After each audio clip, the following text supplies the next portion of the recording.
could it be? Me, your man, Louie T, here on Training Camp Confidential live. And I've got a special guest for you. I told you guys I was going to get Candi Waller back here on the program. She has been a busy woman. Everybody seems to want a piece of Candi here lately. She's been all over YouTube doing guest spots, but I told her that we had to chop it up and talk about a number of topics.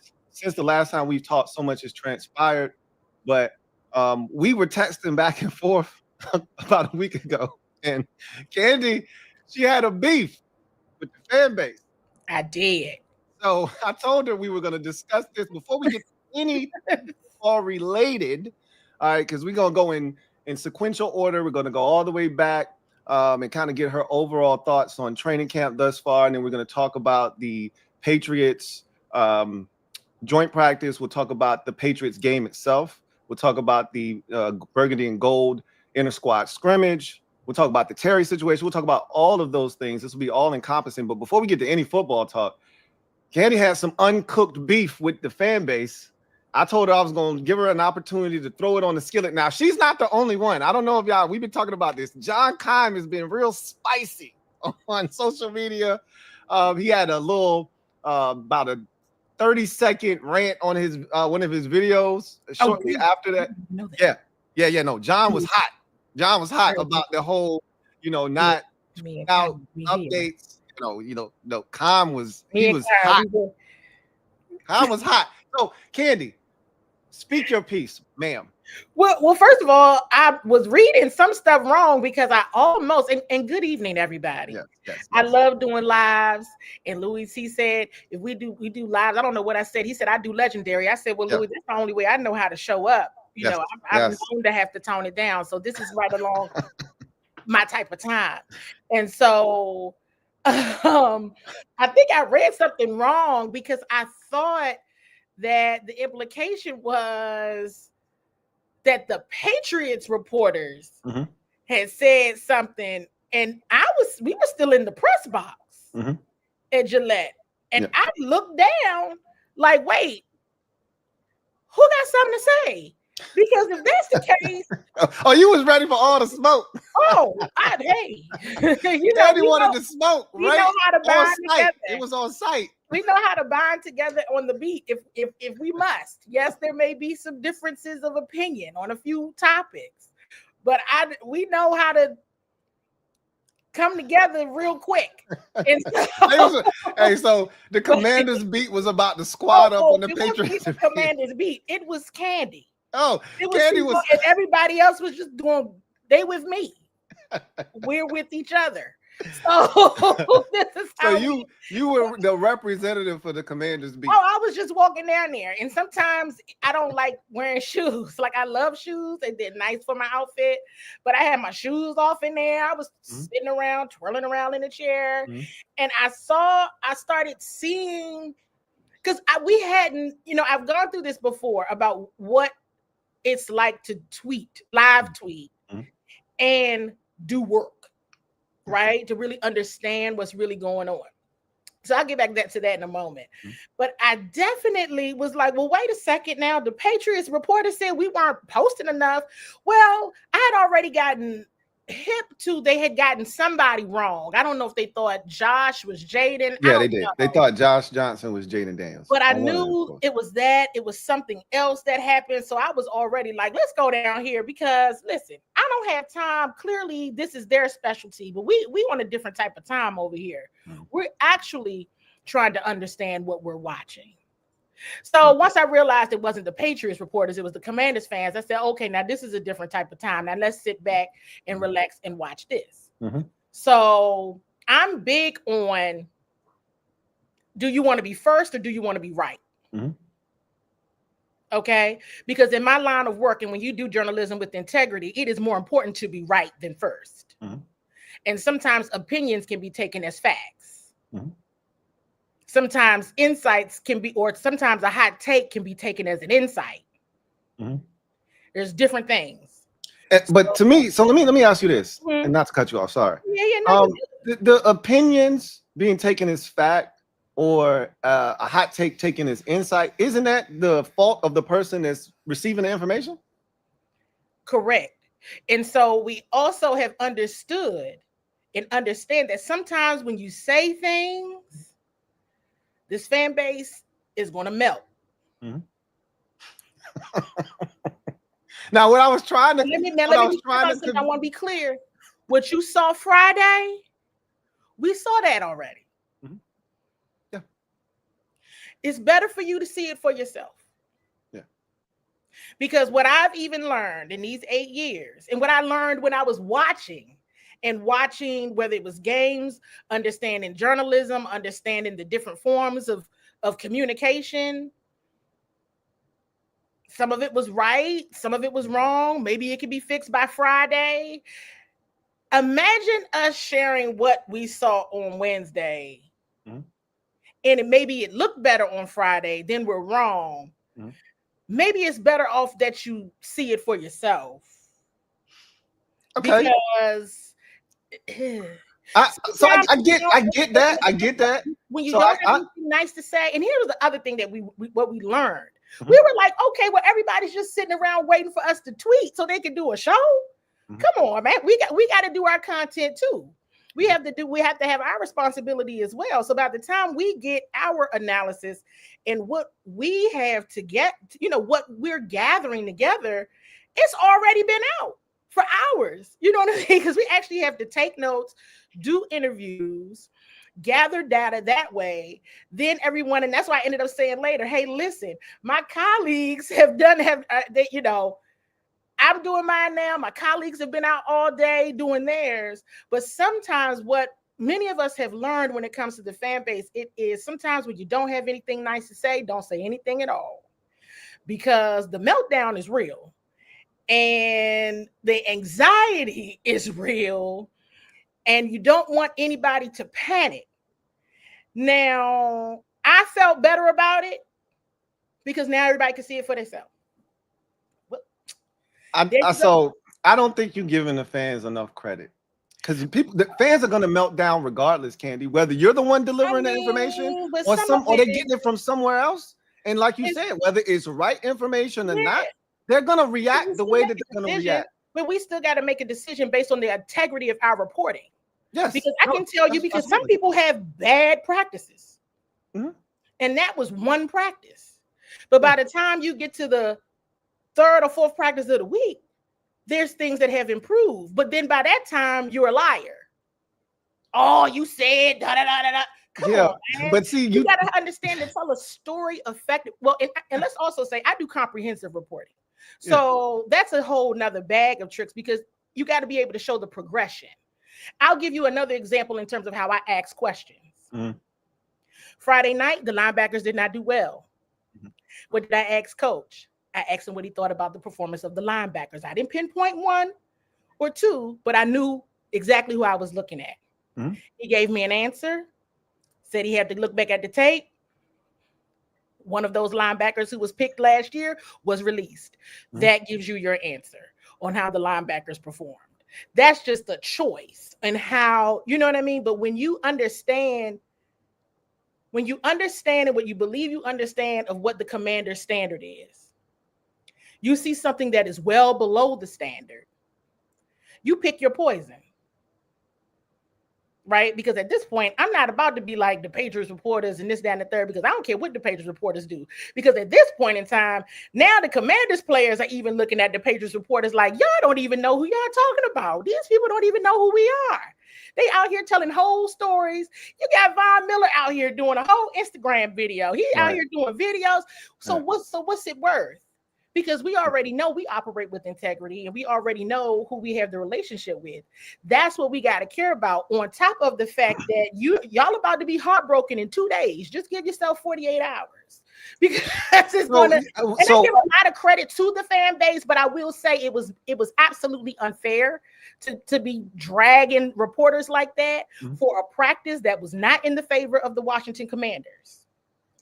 All fans want in that situation. We're not gonna dog the team like that. Like, we're not. Now, that doesn't mean that we didn't in our formal shows. and our formal writing analysis. But we're not going to go back into a live tweeting battle just for the sake of the Patriots reporters are reporting more or they're reporting faster. Like, no, we got to make sense of this because we really don't know what we don't know what we're watching right now.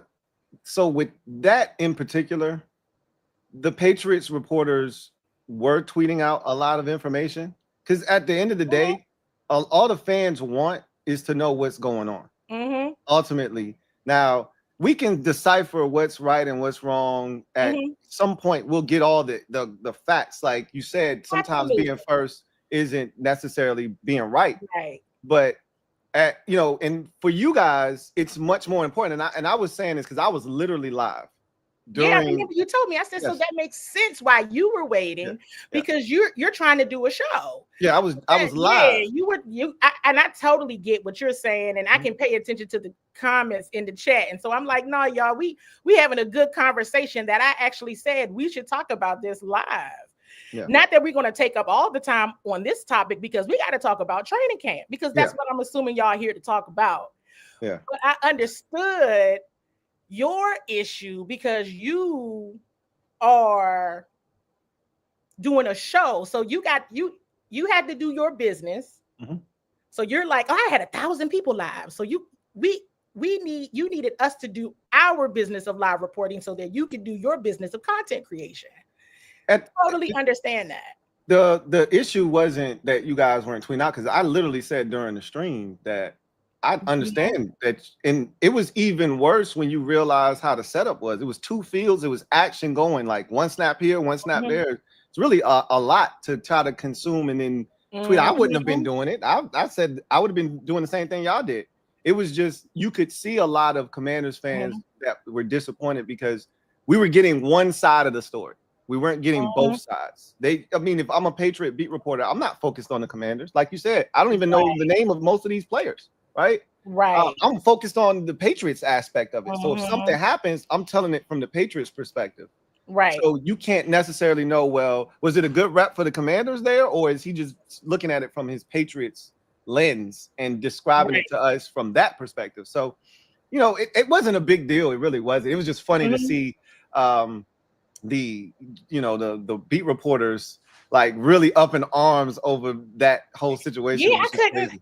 We didn't even know. I'm gonna be honest. We didn't even know what was going on until like you hit me up, and I guess other content creators had hit up other reporters. We were completely oblivious to it because we're working. No. And at the end of the day, that's what we would prefer y'all to do is to get the information. Right. Now, I will say, if you see it, we want to know about it. Like you said, y'all gonna find out in 48 hours that it was how bad it looked. I want to know on Wednesday so I can mentally prepare myself. We got ambushed on Friday. And guess what? You still knew on Wednesday because I did. Because, absolutely. You still knew on Wednesday. We still did our jobs. I think it was just the timing of it that everybody was anxious to it. You know what I mean? But it's like, we gonna get there, y'all. Trust me, the day is not over, but we got a lot of data to collect to be able to form it all together. So I appreciate you reaching out to me to tell me what the fan base was saying. They was on one. They were on one. They was on one at that time. Yeah, we really didn't know. We had no idea. And so I think, like I said, some of my colleagues were getting the same information. We were all getting it at the same time. So like you contacted me, maybe you contacted some others, and everybody was finding out. We were like, what? Yeah. Because we really don't know what's going on the internet, you guys. So it's a dangerous place. You really don't want to be there. Anyway, let's talk about training camp. So I want to get your overall opinion on what you've seen from this team in training camp, and then we'll get into the minutia and the granular details of what's transpired this summer. But I think I want to start the conversation off with Terry. And could you have imagined, that let's say if we were having this conversation in May, could you have imagined on August the 14th, we'd be talking about Terry McLaurin not being on the practice field, on the PUP list with an ankle injury, really holding in due to a contract dispute with this team. And his week 1 availability still in the balance. Would you have thought we would be here? No, absolutely not. Absolutely not. I think this is probably one of the biggest shocks of the summer. This is one of the most surprising things across the board. That this is a few things that's surprising. One is exactly what you just said, that Terry is on the, maybe not so much surprising that he's on the PUP, but surprising that the reasoning behind why he's on the PUP so much. And I also think that it's the difference, because last year was so kumbaya. And we've heard so much about the brotherhood and the culture and the organization. So it's surprising to understand that and know that. It's surprising to know that the two sides are so different in the numbers. So it's all quite surprising from both sides. You witnessed them the other day during the Burgundy and Gold inter-squad scrimmage. There was conversation between Terry and AP. How was that dynamic and interaction? Was it as brief as what we saw? Like, there was like 14-second clip that we saw JP Finley put up. Was it a longer conversation? Was the body language that of, someone that was, receptive to the conversation, or was it more like, he's talking to me, I'm going to be respectful, but I really don't have a lot to say? Right. I think it was about that time frame once people, realized that they were talking. Yeah. But also mention that Terry's in the building all the time. Right. So that was just the first time that the media saw them talking. That's right. So I always, one of the things that I love about being able to come on shows and talk is to provide the context behind it, right? Because that's context is important. Yep. So when we see the team, it is a very small, in the grand scheme of the day, it is a very small window of time in the day. Right. So as Coach Quinn, confirmed, Terry's in the building all day, every day. So this wasn't their first time talking. It wasn't their first time engaging. It wasn't their first time communicating or anything of that sort. That was just the first time we saw it. Yeah. So therefore, it's the first time you all saw it with the recording and everything. But I think it was fairly brief. It wasn't like they had been standing there for like 2-3 minutes talking. Okay. So it was fairly brief for sure. Okay, so there's a rumor circulating, and if you can't confirm this, that's fine. I just want to know, have you heard the same thing, that Jaden and Terry have potentially been throwing, Jaden's been throwing to Terry in the bubble throughout the course of the summer while he's been in the building? Is that something that you've heard? Yes, for sure. So that's something that you think, again, you're not confirming this, but you think is probably transpiring. Absolutely. I think Jaden Daniels loves playing football. All these guys love playing football, so they're not going to waste an opportunity. You know what I mean? When I say waste an opportunity, what I'm saying is they see each other all the time. And they're in the bubble often, or they're out early in the mornings. Now that I do know, right? And so they're using every opportunity they can get to still work together. Okay. I think that's comforting. It's not the same. And I was having a conversation with a couple of my colleagues, and we were talking about that. And it's exciting because some work is better than no work, right? Absolutely. But it's not the same as being in a structured offense, timing, rhythm with Debo and other guys that are out there running routes. But it's better than nothing. So it's good to hear that they could continue to build the chemistry that they had from a season ago. Hopefully, he gets back on the field sooner rather than later. Talking about the team overall and some of these position groups, give me the position group that stuck out to you the most in a positive manner while you've been out at camp this summer. The running backs. I think the running backs is a strong group. That was one of the questions that I had to Coach Kingsbury about a week or so ago.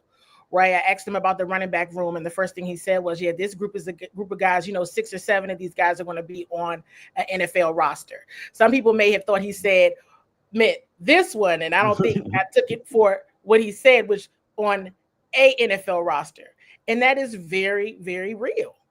I think there's some issue, some smoke around, the running back room. So I won't go there because I don't see it that way. Yeah. I see it as a positive that position group is strong. And so where it's kind of like you don't know who is going to have that, that space. So I will mention the running backs. I will mention the cornerbacks. I will mention the cornerbacks because everybody could just look at the roster last year this time and look at it right now and be able to see the difference. I think it's the most improved position on the team. Without question to me. I don't know about you, but you can see the difference. Just looking at the names on the roster. It's a complete difference. It was like, wow, what the difference a year makes. So those are the two that really stick out to me. I mean, of course, the offensive line has improved. We talked about that a little bit earlier today with some of the officials that were there. But it's different. Just it's some of the changes they made recently, right? It changes for certain. So yeah, those three, immediately jump out to me. So I want to circle back to the running back room because we had a conversation about 2-3 weeks ago talking about the running backs. And you asked me about, because it's Bill Mania is real. That is running wide and it's running wild amongst the fan base. Like Bill Mania is a thing. And it's coming at the expense of Brian Robinson Jr. I am a Brian Robinson Jr. fan. Everyone knows that. But there are a lot of people who at the end of last year soured on him.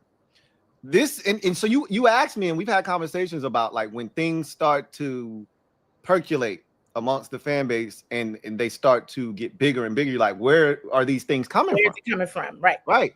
So I want to introduce Exhibit A to you, right? This is one of your colleagues. All right. This is from Ben Standing's podcast. And this is a quote from his podcast. And you probably already know where I'm going with this. He says, quote, "I'm going to guess Brian Robinson is not on the week 1 roster. I have no insight into that." So he's making sure that he says, I don't have any knowledge of something that's being, worked on in the background or any of that. But if Ja'Cory Krosky-Merritt is on this team, I don't know how you're sitting him. Close quote. That was his quote. So when people start running with narratives, it comes from, because I told you, you guys are very powerful, whether you know it or not. And I know. So when you're out there every day, you are the conduits. So when you say something, we think, well, you know something, right? You talk to these guys, you're out there every day. So you say that's the strongest position on the team. Brian Robinson Jr. is a part of that strength, I believe. Yep. What do you say to that comment from Ben Standing? Well, I do a segment on my show called Use Your Clues. So I'm going to do that right here, right now. Use your clues. You've already mentioned that, which was Ben said, I have no insight to this. That's code for nobody told me this. Right. Nobody said nothing to me. This is just me putting spitballing. Yeah. To your point of powerful, right? This is use your clues too. You're right. Clicks matter. Yep. Followers matter. Okay. End of sentence. I'm gonna go on to number 3, which is I saw it in a chain there, and some maybe it's a thread. I'm on a chain thread, in thread, which was Ben sharing that he has B-Rob on his 53, and he will have B-Rob on his next 53. So I don't really know why he said that. Yeah. So those are 3 of my clues there. Okay, like. So he's telling you, even when he's putting his 53 together, and presumably the next one, Brian Robinson Jr. is still gonna be on there. Okay. Yeah. Now, those are 3 clues. I'm gonna let that sit. To your point, and I've said this before. Why I'm not certain why there has to be one or the other. Right. Why they can't coexist? I don't understand. I have said this often on my show and many shows where you often have at least 2 dynamic players in each position. If they do different things, you use them for different purposes. And we do know that availability due to health has been a challenge, not just for Brian, but also for Austin. So what's the issue with having Bill? Right. They can all coexist. I don't understand why you can't have that power back type when you have an improved offensive line. And I will say that I have not seen any. I think, yes, again, the running back room is strong, but that doesn't mean that only one person has. No one is beating them out of their job. Does that make sense? When I talk about the running back room being strong, I'm saying, okay, there's Brian Robinson Jr., there's Austin Eckler, there's Bill, right? Who's going to be the fourth? And are they going with 5 because of their special teams play as well? That's something that I've been sharing with the fan base to look at, right? Wait. Probably won't. You think there's a chance they could keep 5 running backs? Maybe. Only because of their special teams play, because all the rest of them play special teams. Yeah. Actually, everybody except for Brian. So maybe that's what Ben is talking about, right? Do I think it's a highly likely? No, but I still don't know who's getting that 4th spot. I can't say automatically it's Jeremy McNichols and Chris Rodriguez is going to the practice squad. And the reason why I can't say that is because Kaz Allen has had a great training camp, as has Demetri Felton. Yeah. That group is great. And so when I asked that question, and then Cliff came back with there's 6 or 7 guys that will be on a roster this year, I want to ensure and confirm that what I'm seeing is accurate. These guys are great. They're doing good. Shout out to Coach Lynn for the job that he's doing with this group and really ensuring they're able to shine. Yeah. But my thing is, I don't know, other than it was a great conversation topic. Look, the man got a new Substack. You know, he's trying to draw interest to his podcast. He got the fan base going, but I was like, I did. Now, this is part of transparency, right? This is why we do lives. And Louie said we do legendary. So part of that is being honest and truthful, right? And that's one of the things I do on my platform. I'm authentic all the way. I did ask Louie, where is this coming from? Can you help me understand where this is coming from? And there was another topic, and I don't know if that's on your list of agenda. I hope it is, that I asked you about as well. Where is this? Can you help me understand? We know, we have an inkling of where it's coming from. Yeah. But I will say right now, Ben said it on his X. He has Brian Robinson on his 53 and on his next one. So we'll see what happens. Bill is dealing with the shoulder thing. He did not participate in the scrimmage. You think he's going to play in the game on Monday? We'll see. I think it depends on his shoulder. Yeah, we hope so, because he wants to. a lot of fun. So, you know. I'll just tell you right now, I'll save you the trouble. Right now, because to me, the conversation was 3 or 4 backs. Yeah, it should be no more than 4, but you know. And Jeremy McNichols is the 4th back. Should be. They like him a lot. You know, Cliff, you know, they love him. Well, they love everybody. But what I'm saying is they're having an excellent camp. Yeah. They're being very competitive. Everybody knows everyone can't make the roster, but they really are a good group. So your most disappointed position group to this point? I think I know where you're going to go with it, but I want to hear it from your mouth. Linebacker. And so this is outside of the starters. Outside of the starters. Because you got what you got now. Hey, they stay true into the game. Please don't only take a part of my statement here. Take the whole thing.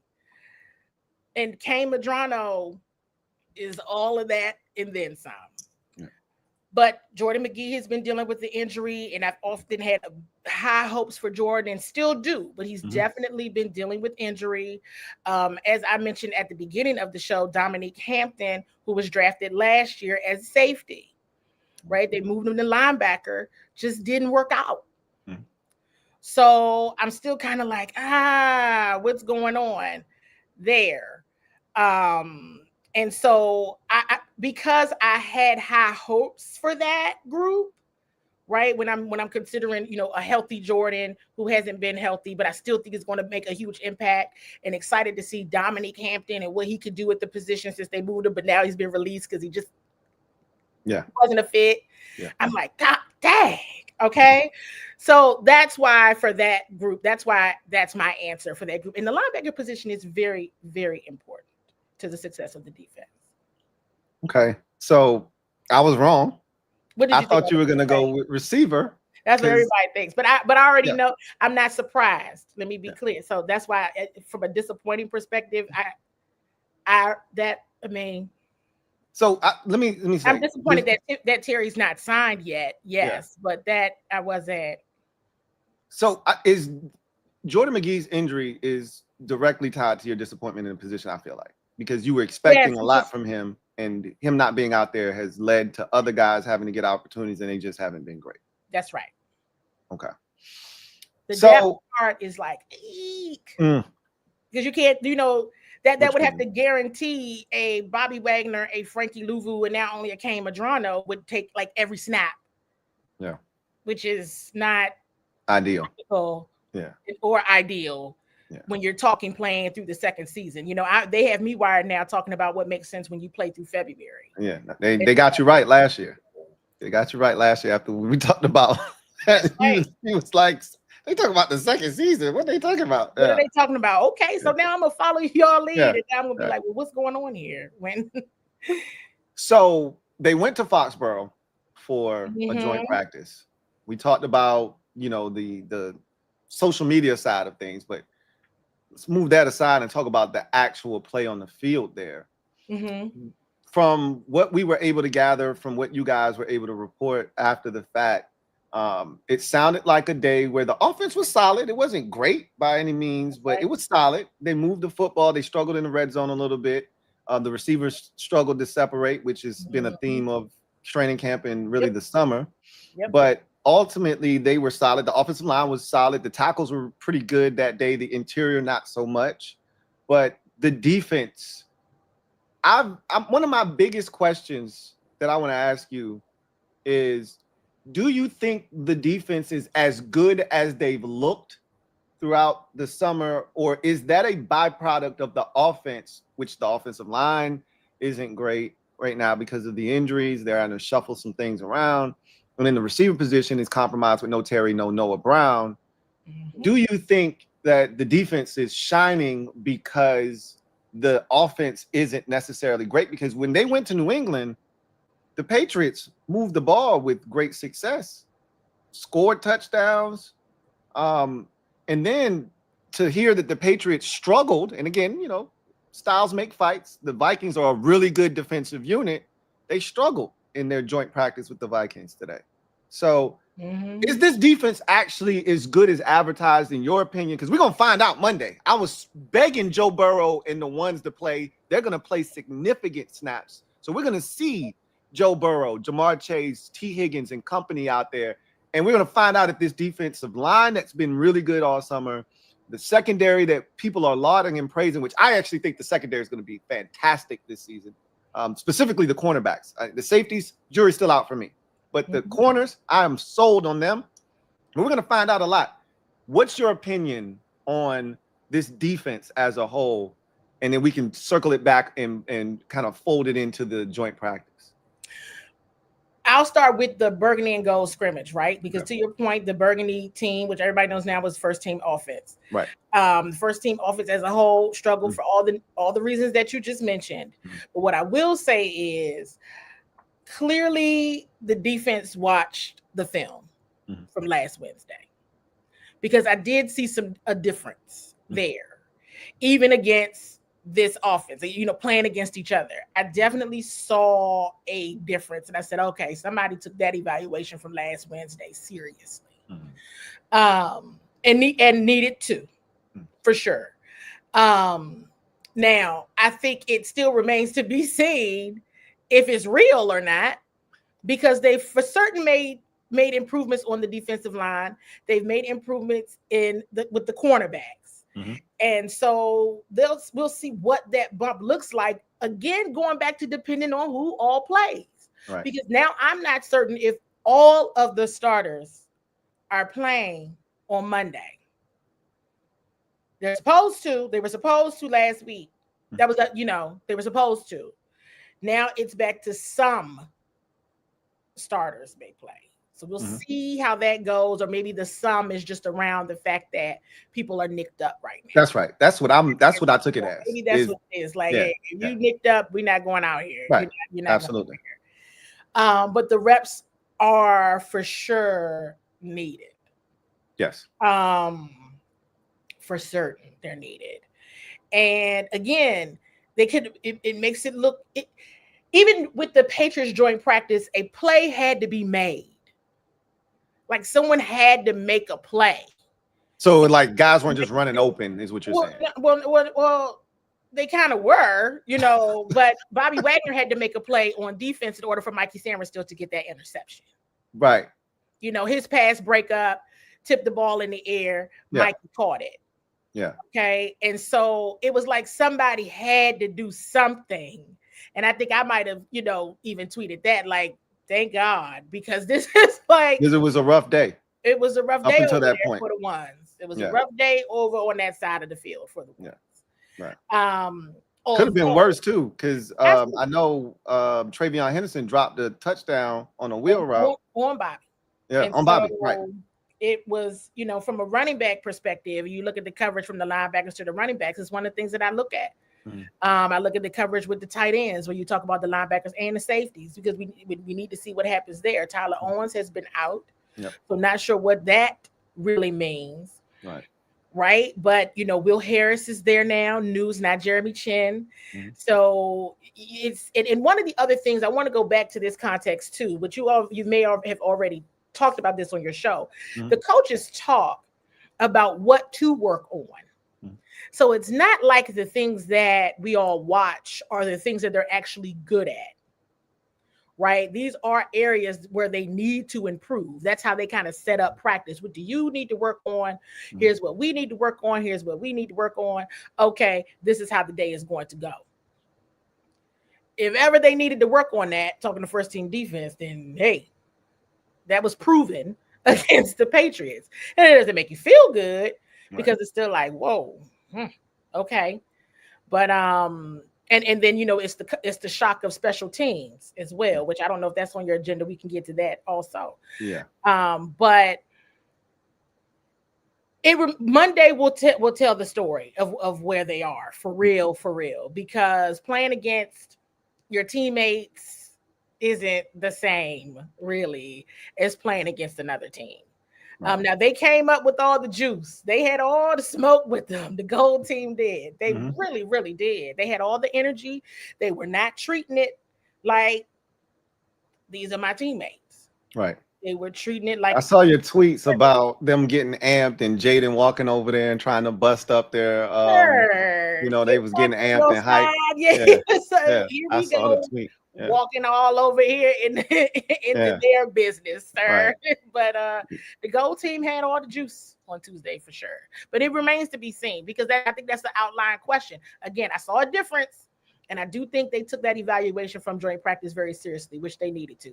So that's a good sign. But Monday will tell a very different story. So you talk about special teams, and I want to now transition to the actual game itself that was played on Friday. First of all, was it only just like 3 or 4 y'all that stayed for the game?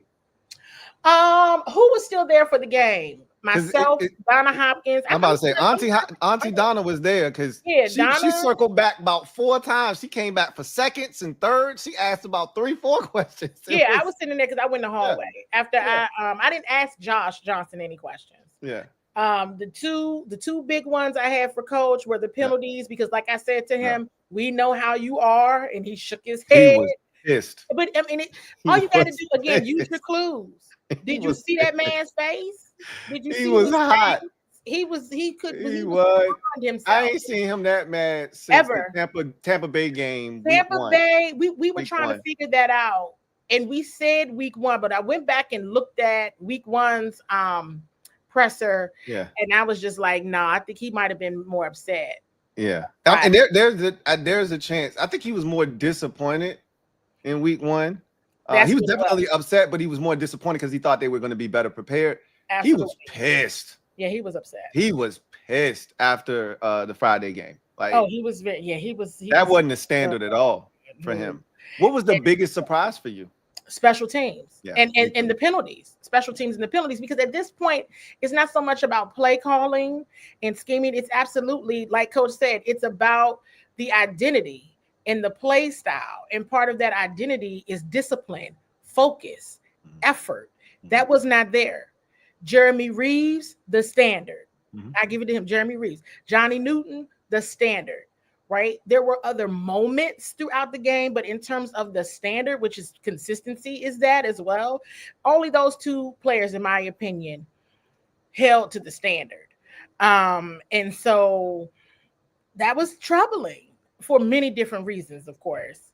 But and some of those players were in the system last year. So it's still kind of like, what happened here?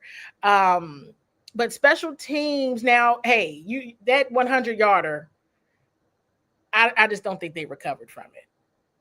Right. And one of the things that, I mean, I don't, the Commanders were in some bad situations early last year, but like they just didn't recover from it. And wasn't great quarterback play, was not good at all, was bad, in a lot of different instances, many different instances. So I think in terms of, Donna was there, Lake, myself, JP Finlay, Adam Kilgore, who's been standing in with the Washington Post since Sam Fortier and Nikki Javala are not there.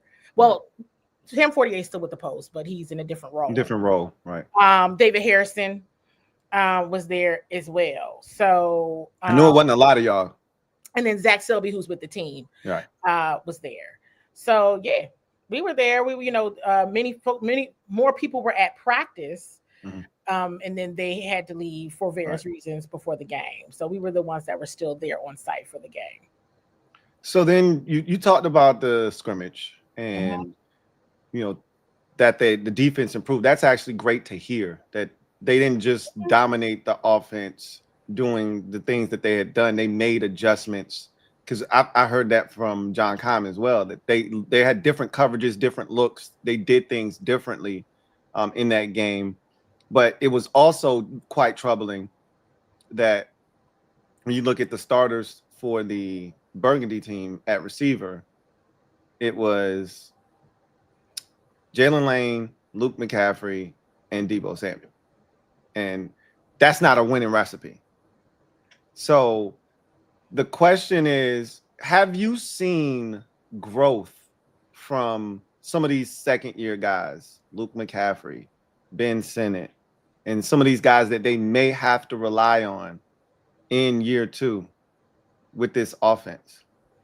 Not in the way that I had hoped at this point in time in the training camp season, right? This is just at this moment in time. And I know that is, Ben Sinnott is one that I've been watching, right? And it's just not yet. And, so we'll see what happens. Same with Luke, but not yet. Are they working hard and showing up and doing all the things? Absolutely. Luke had to leave the game early, right? Because he was sick.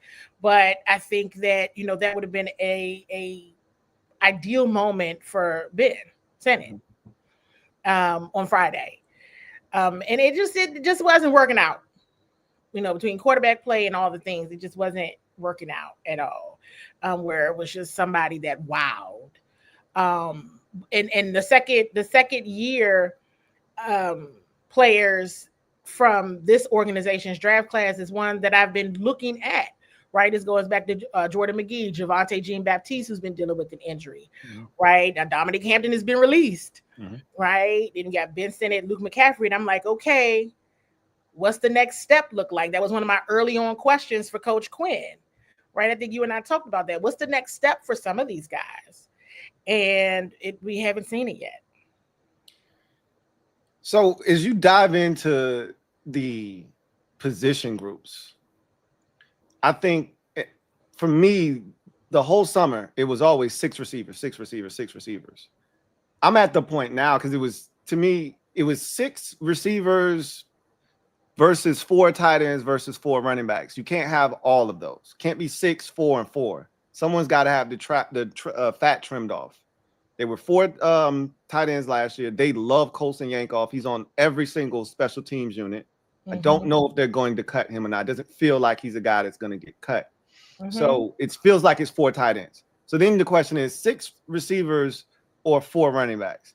Right now, I was always 3 running backs because you could always put a guy like Jeremy McNichols on the practice squad, assuming that nobody else picks him up and he'll be here. And if you need, and you can just pull him up every week because you can protect the guy on the practice squad if need be. You could always pull him up every week and feel comfortable with that. But as I look at this receiver group, has anybody stepped up? Because right now I'm in the mindset of, hey, just keep 5. You don't even need 6 receivers at this point because I don't know if a 6th receiver exists right now based off of what we've heard, what we've seen. And I look at that position group with all those veterans, and Chris Moore just had an awful day on Friday. KJ Osborne, I think that should have been a touchdown. I think that's a drop. You know, we look at that as a drop. And so those are 2 of your veterans. Michael Gallup slips on a pick. It wasn't a great decision, wasn't a great ball, poor placement. But if he doesn't slip, maybe he can get back into play and break it up and make it an incomplete pass instead of a pick. The vertical speed isn't there anymore. They tried to hit him on 2 deep shots. He didn't create any separation. Has anybody stepped up at the wide receiver position in your eyes? If I gave you a hierarchy of those 3 veterans, Chris Moore, KJ Osborne, Michael Gallup, and I threw in a rookie like Ja'Cory Brooks, and I said rank them 1 to 4 as in terms of where you see them in the hierarchy right now. How would you rank them? Probably out of those 4. I mean, Ja'Cory would be out of those 4, but I'm going to be very clear that what you all saw on Friday is what we've been watching all summer. Right. Absolutely. I mean, we've heard about the drops and all of that. You know, so it's but out of those 4, I'm going to give you Ja'Cory. And some people have good moments, or it's nothing consistent. Right. Absolutely. He had the one-handed catch in the joint practice. On the way up, Chris Moore was on the way up. Now, trending back down. Yeah. And so that's what we've been saying. That right there. I'm going to say this in all transparency, because that's what I do. You know this, Louie. One of my takeaways after joint practice last Wednesday, I said, okay, show is over. Get this Terry deal done, everybody. Okay? They don't have a wide receiver 1. They don't have one. All right. And that is no shade to Debo. Okay. But I don't think that's even what he came here for. That's not. I think that's not what he came here for. That is not. There's not a wide receiver 1. Stop playing, everybody. Joke's over. Show's over. No. I think that is, some of you say, which group I'm disappointed in. No, I'm not disappointed because I already know I know what's over there. I can't be disappointed about what I know is there. Mm-hmm. Everybody just sees it now. You don't have to rely necessarily, because that's real. It wasn't like an odd day. Does that make sense? It wasn't like, wow. I mean, it was odd from the identity and effort perspective for certain, but the actual play. I think too, with the receivers also, and this is where I cut them a little bit of slack, is that if you don't have a number 1 receiver, I've been saying this for years, then everyone is out of place. You're not properly slotted. And now you take it a step further. Your 1 and your 3 are not in the lineup. No. So you're asking guys to be pushed up 2 spots, essentially, to perform at a level that they weren't brought here to perform at. That's right. And it's highlighting the fact that those guys aren't like that. It's Debo could be used, as we all know, as really one of your chess pieces. Mm-hmm. People don't really want to know how you're going to use them. If you're forced into a place where you have to now make him your wide receiver 1, just because you can't get something done with Terry McLaurin, that would be unfortunate. Mm-hmm. That would be very unfortunate. But one of my key takeaways from last Wednesday was like, game over. Get this deal done. I don't know what they have to come together, but they need to come together, and they need to come together quickly, because that is an issue. The defensive line. What are your takeaways from that group right now? Has anybody stood out amongst that group to you? Do you think that this defensive line which on paper is vastly improved from the group that they put out there last year. Do you think we're going to see those improvements play themselves out on the field? Absolutely, I do. Now I would be disappointed. So far they have. That's why I'm not disappointed with that group. If in the regular season it doesn't, I would be highly disappointed. Javon Kinlaw is having an amazing camp. I know that is probably a name, although he's from the area, that is a name that may have gotten lost over the years. I think this is one of those players where it's like, who is he? Where'd he come from? And he comes here and has an amazing season. Mm-hmm. Right? I think he's having a tremendous season. I mean, a tremendous camp. Also, Dorrance Armstrong is having a great camp. He's having a great camp. And the swag is there. The comfortability is there. It's all there. And they're really gelling together. You all may be saying, well, she didn't name Deron Payne. Deron is having a really good camp. But when you ask me that question, I'm going to answer it in terms of who's the first names that come to my mind. And those two are the first ones that come to my mind, because you have to also remember we're in the first evaluation period, right? Like that was the evaluation period right there, joint practice in the first preseason game. Mm-hmm. And so that's why you saw moves made after that. And yeah, they would rather get people out now so they can get on with another team earlier. But those two right there have stood out. I mean, Javon he gonna just wreck everything in the middle. Very good, and improved, much improved. So I want to talk about the rookies for a second. Mm-hmm. And we had a conversation about Josh Connolly Jr. And there was a narrative that had started that was really prevalent amongst the fan base, which was he was struggling, right? Early in camp, he was struggling. He was really struggling with the transition to the right side. He didn't look as fluid and athletic. And that was supposed to be one of his calling cards and one of his superpowers coming out of Oregon. And you asked me, where did that narrative come from? Mm-hmm. And I said, that's an easy one. That one came from Lionel Willingham. Right.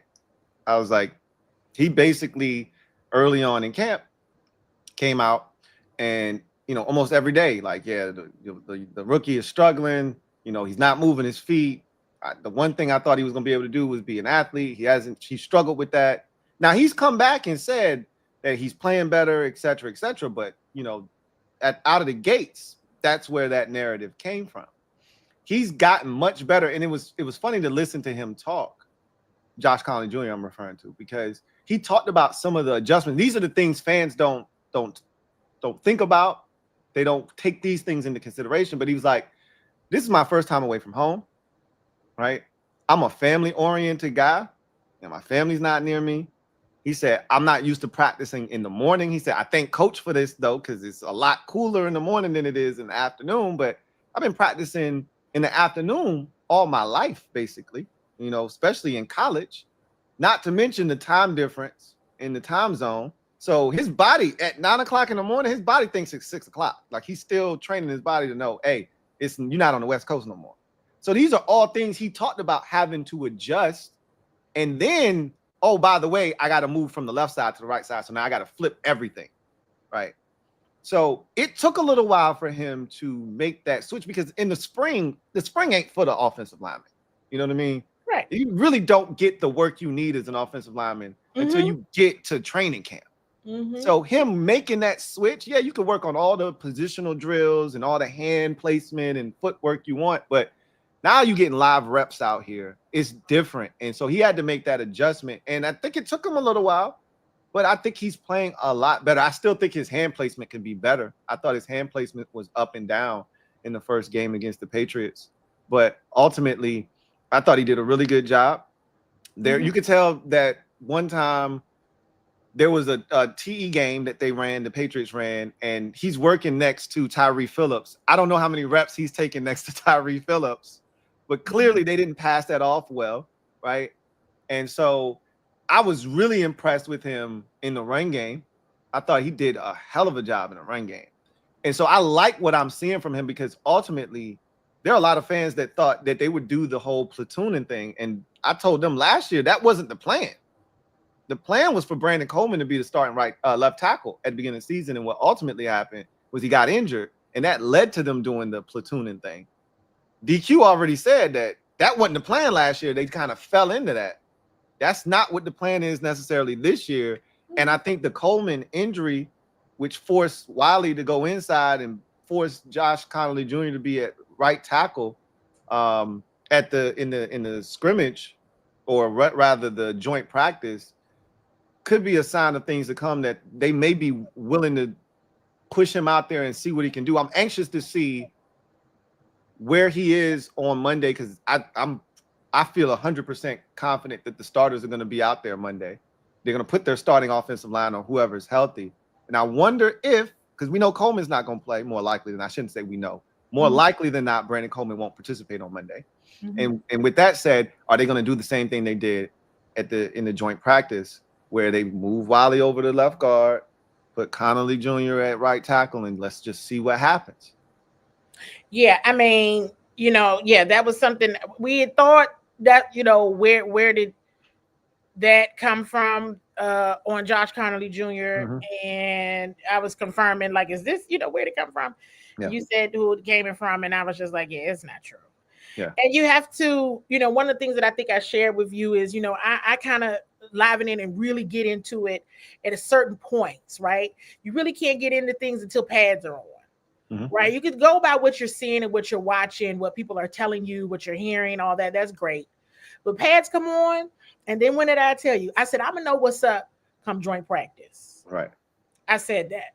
I said, because anybody really saying a whole lot before joint practice, no. Because you have to give it a minute. Give it a minute. Just give it a minute. Okay? And Josh Connolly Jr. is doing wonderful. He's doing what he's supposed to be doing. But I also had to say, when the narrative first came out, because I was doing a different show and they sprung it on me. I didn't know that it was out there. And I said, well, I don't even really know what's going on. This goes back to, we're not always on the internet, everybody. But I said, let's be clear on who he's going up against. I mean, if your first assignment is Von Miller, good luck. And that's all I got for you. Yeah. Do your best. Now, I'm going to tell you, Lionel was like, Javonte John Baptiste was giving him work at practice. That's what kind of furthered the narrative of like, yo, this man is, Javonte John Baptiste is running circles around this man. I mean, maybe now that was early on. Yeah, and maybe like a rep or two. You know what I mean? It becomes like a rep or two. And then it's like, well, what about the other 5 reps, everybody? It's context. You take 10 reps, you report it on 2. What about the other 8? Let's keep it a buck. All right. If you can tell the story, this goes back to comprehensive reporting and the integrity of it all. You're going to win some, you're going to lose some. I thought he had a great practice in joint practice. I wanted to see that. That's what I wanted to see, because did he win all his reps? No, but he definitely sure didn't lose all of them. Right. He did his thing, and I'm seeing a natural progression in his play and his comfortability when they switch him around. Because in practices, sometimes they do switch him. So put him at left tackle? Absolutely. Okay. So that's what I'm saying. Like, it's not often, but they do it. So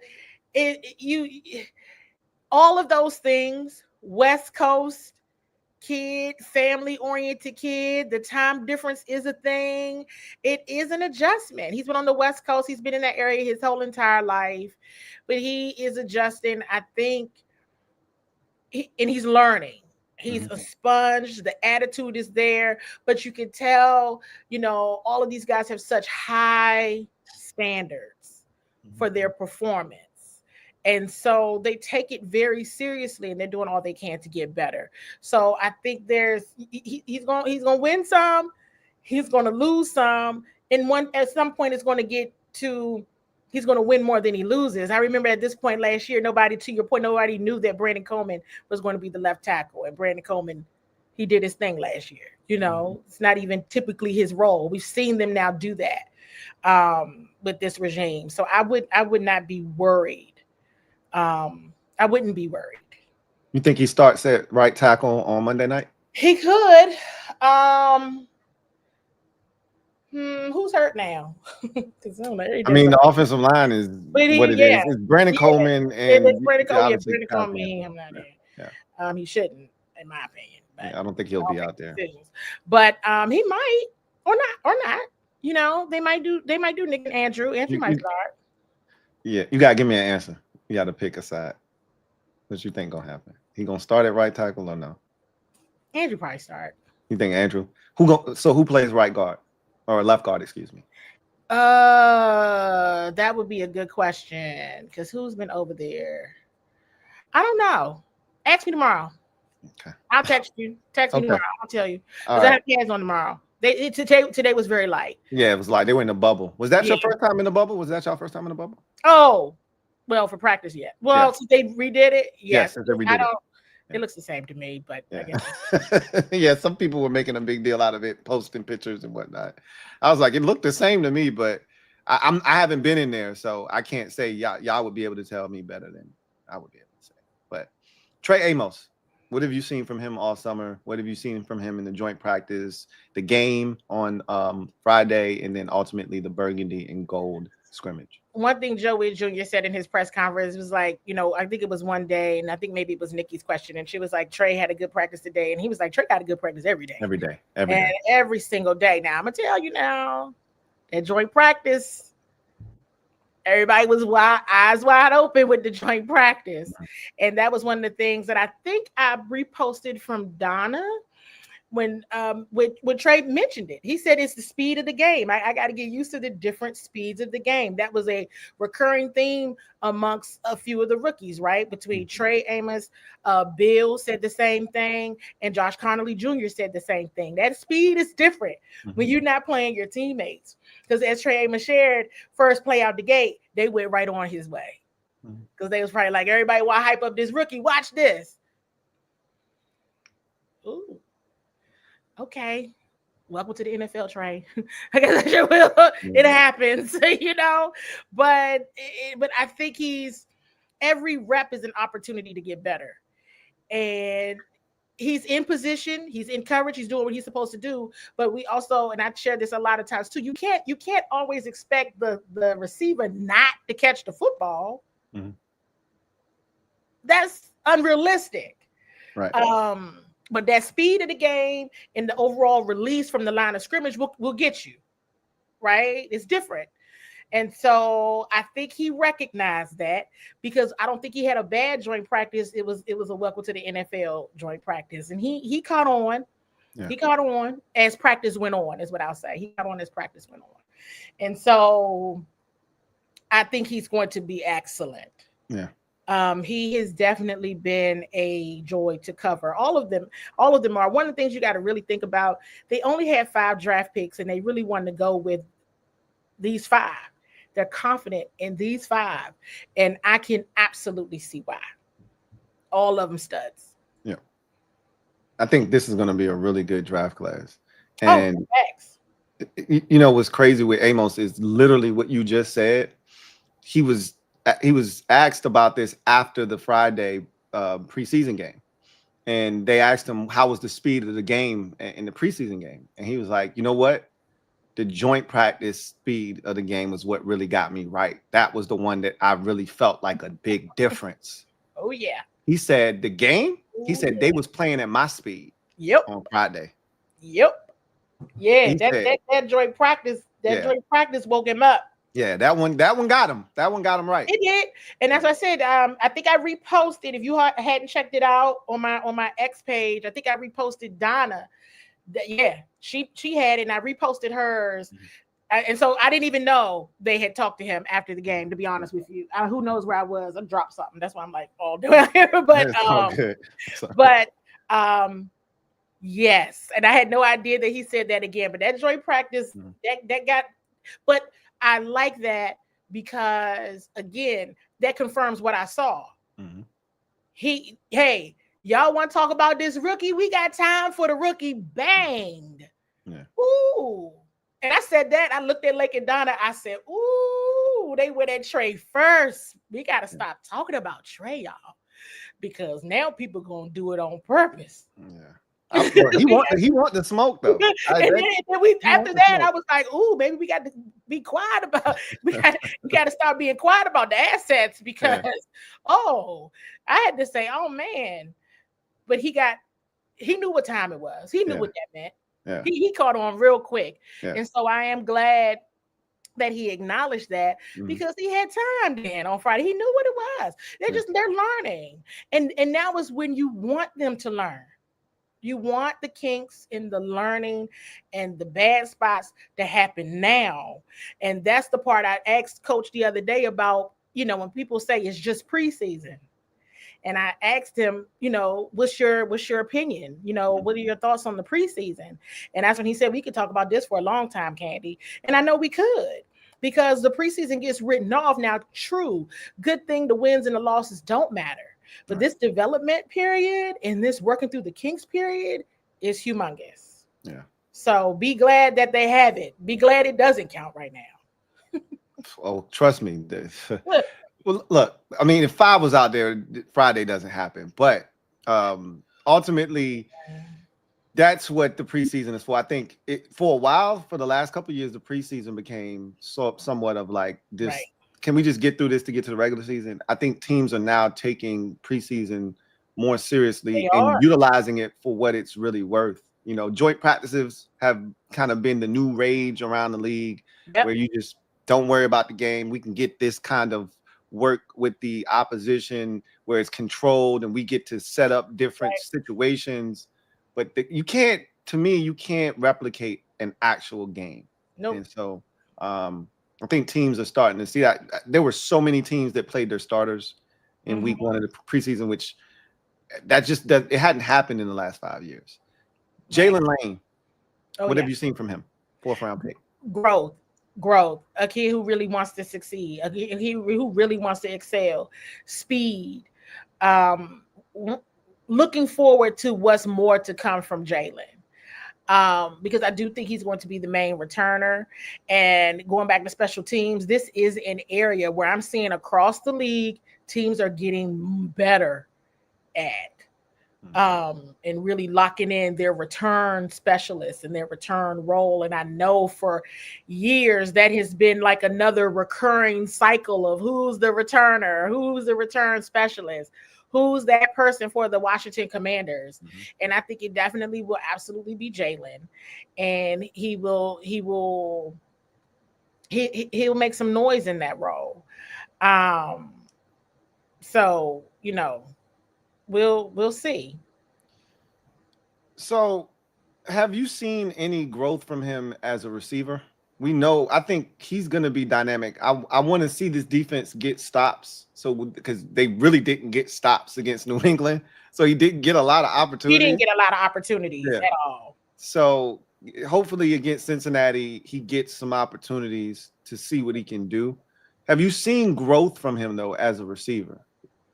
Oh, absolutely. And just overall, and just his overall game and his maturity and his approach. Right. I mean, one thing about this rookie class, in the last year too, they're going to keep working and they're going to keep working hard, but you're not going to, I'm looking forward to the growth. I'm looking forward to the learning moments, but at the same token, that's such a deep room right now. He's not going to get a whole lot of touches. So the most of when we do see him is through the returns for certain. Right. So, but I'm looking forward to that moment where there is more emphasis on him and what he's doing, and he's highlighted or showcased, but you don't really see that much because it's a laundry list of people that they got to get the football to. Right. He's down the pecking order quite a bit. Kane Medrano. As advertised. Probably not as advertised because I don't think many people knew who he was. He is a cross between, and then one thing that I asked Joe Witt Jr. about Kane back in OTAs, and they said they're still trying to figure it out. Is he more like Frankie Louvu? Is he more like Jeremy Chin? Right about now, I'm going to give him Frankie Louvu, but at the same token, I'm kind of like, he's kind of a little bit like a Bobby Wagner and a Frankie Louvu. Because he's super duper intelligent and his competitive streak is amazing. You tell him to go out and get the football, that's where he's going to get it. Yeah. But if he has to understand how to read the offense, understand where things are going, understand when he needs to check out or inform the defense and they need to check out, he's going to do that. And so I've been highly impressed with him. He had some terrific practices where he got after the absolute football. And so I think he surprised Jaden a couple times in him getting after the football. And so he is great, but it's like Kane and then who else from that position group. But so far so good. It was a quiet day, I think, for him for joint practice and Friday as well. But I think he was, again, where he was supposed to be. And I think he definitely has an intellect. And while he's learning from a Bobby Wagner and a Frankie Louvu, and of course, Coach Norton, he's going to be doing very, very well. He flashed for me on Friday night. I mean, I know he didn't make every play, and he did some things that you're not coached to do. And, you know, coaches will tell you, if you jump in the wrong gap, you better get there and make the tackle. And he didn't, right? Right. But you saw the athleticism. Like in one of those plays I'm referencing, he ran through the A gap. He wasn't supposed to. He tried to chase it down from behind, and he tripped over a lineman's foot. I think he would have got there. He so athletic. There. He's so fast. And they turned him loose off the edge a couple times. I actually liked his rushes. I thought, like, you can see he doesn't have the polish, you know, as a true pass rusher, like how to finish and bend the corner, right? Defeat the hands, rip, turn the corner. Like that was the part he was missing. There's an initial burst though, off the line. For sure. Yes. I was impressed because I wasn't expecting much from him. I'm gonna be honest with you. I was just special teams. That's it. You know, in your rookie season, I was treating him like Dom Hampton, which was a mistake, clearly, right? Yeah. And he flashed for me on Friday. Well, and let me go back to that too. I don't think that was a mistake to treat him like Dom Hampton, right? And you didn't know. Yeah, facts. And like I said earlier in the stream, it was Dom. I was hoping because they switched his position. But hey, when things don't work out, they gotta let you go early. Right. But I think Kane is someone that is catching on. Like you said, that polish, no things aren't there, but you can see the steady growth. You can see the athleticism. You can see the effort. So he's going to get after the football, and he does. He's got some speed off the line of scrimmage for sure. And to your point, like they just signed Duke Riley, and like if McGee has to be healthy, man. He is such a big part of what they want to do defensively at the linebacker position. Like, to your point, if McGee isn't healthy, you really don't have any more. You don't have any veterans. Like that. Part of the reason why I think they brought in Duke Riley, and I know DQ kind of tried to dispel this narrative and notion of we wanted to bring in a veteran because the room outside of the two starters is young, right? Like Nick McLaurin isn't getting on the field defensively. Everybody knows that. Right. So those are your three veterans. Everybody else, when Dom was there, was Dom Hampton, Jordan McGee, and Kane Medrano. That's a second-year player and two rookies, right? Or two second-year players, excuse me, and a rookie. Yeah. And so there wasn't a lot of experience behind the two starters. There was no Michael Walker like there was last year. I think that's what Duke Riley kind of represents. DQ was just like, look, it was time to move on from Dom Hampton. We just needed to do something.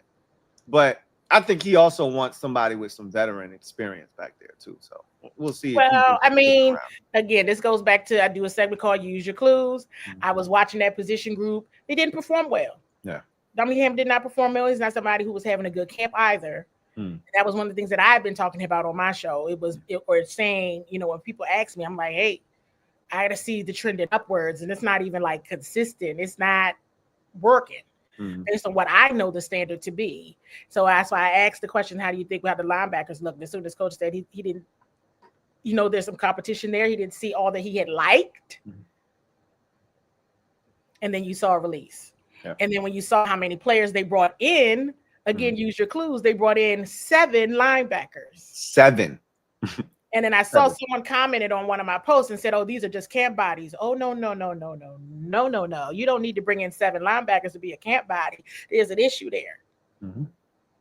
Yeah, I think Duke Riley got a legitimate shot at making this roster. Got a legitimate shot. Yeah. Now I do have to move 1 second. Give me 1 second, Louie. I can hear you, but give me 1 second. Okay.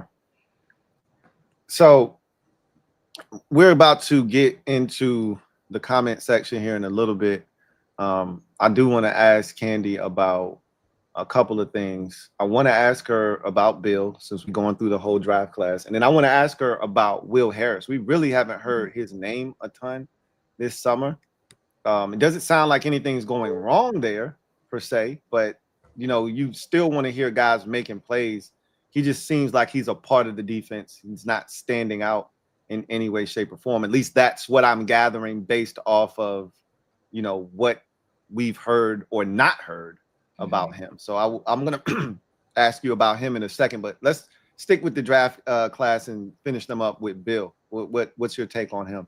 I think it's going to be fantastic. I think it's going to be excellent. I know Bill wanted to get another one that just loves football, loves the process, has an extreme abundant work ethic. I could tell he was very disappointed that he did not play in the scrimmage on Tuesday. Understandably so, because he loves playing, but you got to be safe. There's no point in furthering injury and all that. He was, dressed, but they didn't put him in. So I think there's a lot there. Do I think there needs to be a B-Rob or Bill? No. I think it needs to be an and. I think he needs to be part of it. Yeah. I would feel a lot better if all of them were there. And that's why I'm like, okay, you're going to do what with Brian? So there needs to be strength there. The offensive line has gotten better. Why not be stronger there? And Bill would be amazing, or he's going to be amazing. I think he has all of the assets, but I don't think that he should be taking I don't think it's taking anyone's job. I think it's an enhancement of the position. Yeah. Question. How close, because this is another thing that drives me nuts with the fan base, but people feel the way they feel, and I can't tell people how to feel or how not to feel. How close in talent level for you, having seen them for the last 2 years, 3 years really in particular, but how close in talent are Brian Robinson Jr. and Chris Rodriguez Jr. to you? I don't think they're close. I'm not sure. They're not close. There's a wide gap for you. Yes. Okay. I just wanted to ask you that because there are a ton of fans that believe that you can move on from Brian Robinson Jr. and Chris Rodriguez can do exactly what Brian Robinson Jr. can do, but maybe even better. I'm not sure where that's coming from. I don't know why. I don't know why. I have a challenge with understanding why that's the case. And I just don't know why. I don't know why everybody can't be great. Like that's where, because when you say things like that, it implies that someone isn't good. Yeah. Or someone is better than. Yeah. And it becomes so this fan base thinks Brian Robinson Jr. Well, okay, not this fan base, not everyone. I don't want to put a blanket statement over everybody. There is a significant segment of this fan base that doesn't think Brian Robinson Jr. is any good. Well, that's unfortunate. And because I think Brian Robinson has done some good things for the team when healthy. Yeah. That's the key for him. When healthy. The key for him is health. I do think second Eagles game, those 2 fumbles, very physical Eagles defense. My opinion is that got in his head a bit. Okay. But I do think that I don't see it as a or, and that's where I'm having a challenge where it's like it's almost like we can't take complex, we can't. So with those two, it's because they're so similar. Like their skill sets are similar, but I don't think that. I'm with you, but they're not. It's not close to me. I don't see it. You know what I mean? People like to say that C-Rod takes advantage of his opportunities when he gets in the game. And he does. He does well, but it's on a limited basis. It's on a small sample size. Like if you, and I think that's one of the things fans like, well, if you gave him more opportunities, he would do this, over and over and over and over again. And I'm just like, I'm not sure if that's the case or not. Yeah, I think, and let's be clear, it's always because I'm watching these comments because I can do, and I'm like, Chris Rodriguez is fantastic. As I said earlier on the stream, this running back room is the strongest, but it doesn't have to be one or the other. And they don't even, I'm glad the team doesn't look at each other as I'm better than you or you better than me or whatever the case may be. They do what they're supposed to do when their number is called. That's the key. You do what you're supposed to do when your number is called. And they do. They all did. We saw that. Even with Jeremy McNichols, are there certain instances where I'm saying based on the game situation, I may call another name before someone else? Yes. Sure. Based on the game situation. Absolutely. But it's the O-line is better. Mm-hmm. The offensive line is better. So you should see the run game be better. But one thing I felt last year was that this run game was one of the more consistent of the position groups, even with the, health and the injuries. When Brian had to go out, when Austin had to go out, when Jeremy McNichols was called, when Chris Rodriguez was called, they performed. They did an excellent job. Now, I know in the NFC Championship game, I think Jeremy McNichols had a fumble on a return, but I mean, hey, through the season, they did a great job. Yeah. They did what they were supposed to do. Everybody's not going to get all of the reps. So I don't know. Yeah, we go back and forth about these topics all the time because there's a lot of C-Rod stands out there. And I am too. I mean, they're great people and they're great humans. Yeah. And I like them all. And Coach Anthony Lynn has done a phenomenal job. But I don't think they're looking at it as I'm going to get rid of one to keep the other, if that makes sense. Right. So talk to me about the safety. I don't know why I'm blanking on his name right now. Will Harris. Yep. Will Harris. And what he's looked like in the defense. We haven't really heard his name a lot. Like a lot of the media members haven't brought him up. We talk about these 3 safety looks, and we talk more about Tyler Owens, and we talk more about, Percy Butler, even to a lesser degree. But, Jeremy Reeves has gotten a lot more run this year, and he looks explosive. This is the most explosive I've seen Jeremy Reeves look in his entire career. And he's flying around, but we really haven't heard much on Will Harris. And right now, he's the presumptive starter next to Quan Martin. What's your take on him, and what have you seen from him this summer? What's interesting is, so I did a one-on-one with Will Harris. Y'all can check that out on Bowie TV. I did that early on because Will Harris has a tall task. And see, remember last year, this time, people weren't talking about Jeremy Chin either. And I remember that. And I remember distinctly watching a lot of Jeremy Chin and Zach Ertz last year because they used to go at it in camp.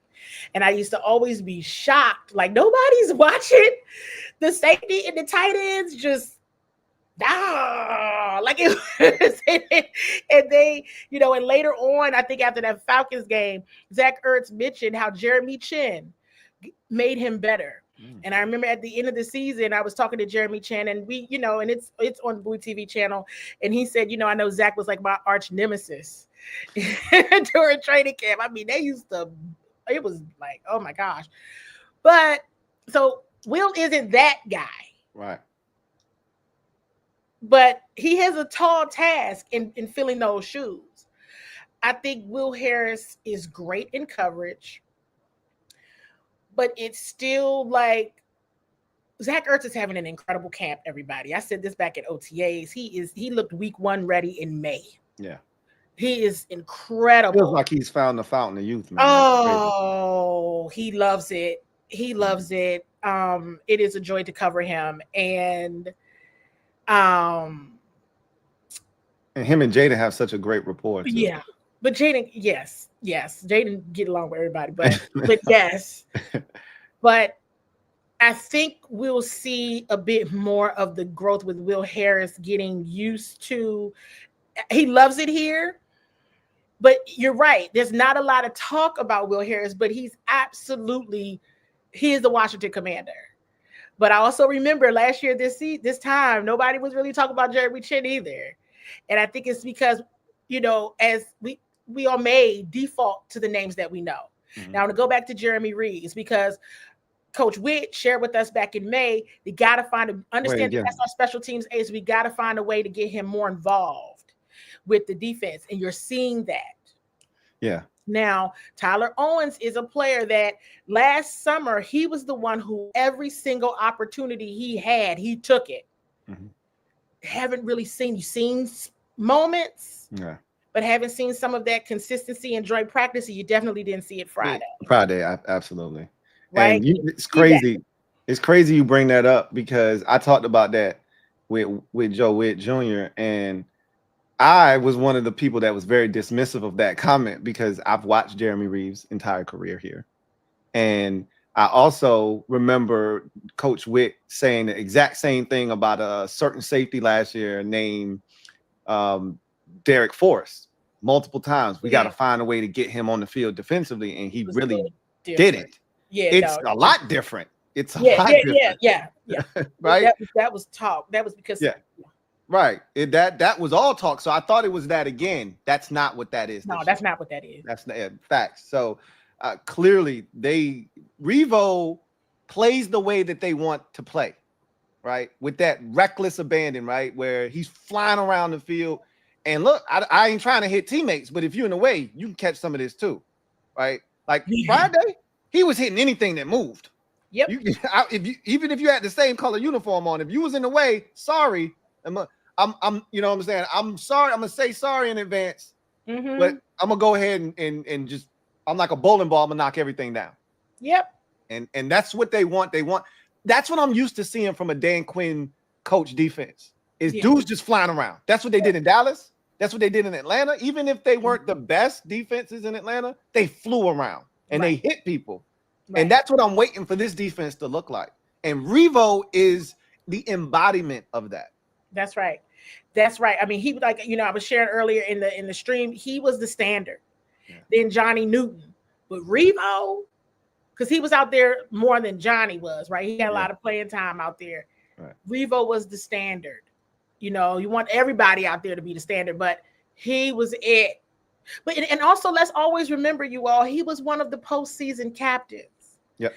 And I was always in covering Revo over the years, to your point, right? You've been seeing him every year. So I'm seeing him every year and I'm seeing the growth. I'm seeing it was like somebody was finally talking his language and he can be exactly who he is and could really see that in him. And as the special teams ace, for his teammates to vote for him to be one of the postseason captains or captains of the postseason, that was huge. Yeah. Right? Because that's not necessarily a name you hear all the time. Right? And so he up here, way up. And he's always like that. That energy is always there. So I and so that's fantastic. But going back to Will Harris, I think here's what was said to me when and this was from someone, this is insight. Okay, so this is insight because I had questions about the Jeremy Chin situation, which I won't get into that, like how it happened, how it didn't happen. I won't get into that. But what was said to me is I think you'll be very pleased with Will. And so far I am. It's one of those thankless jobs, safety, because Quan Martin is having an incredible camp too. Quan Martin, we always go to Duran or some of the other names that we know from the previous regime roster. And Quan Martin has just really found his home with this staff. Yeah.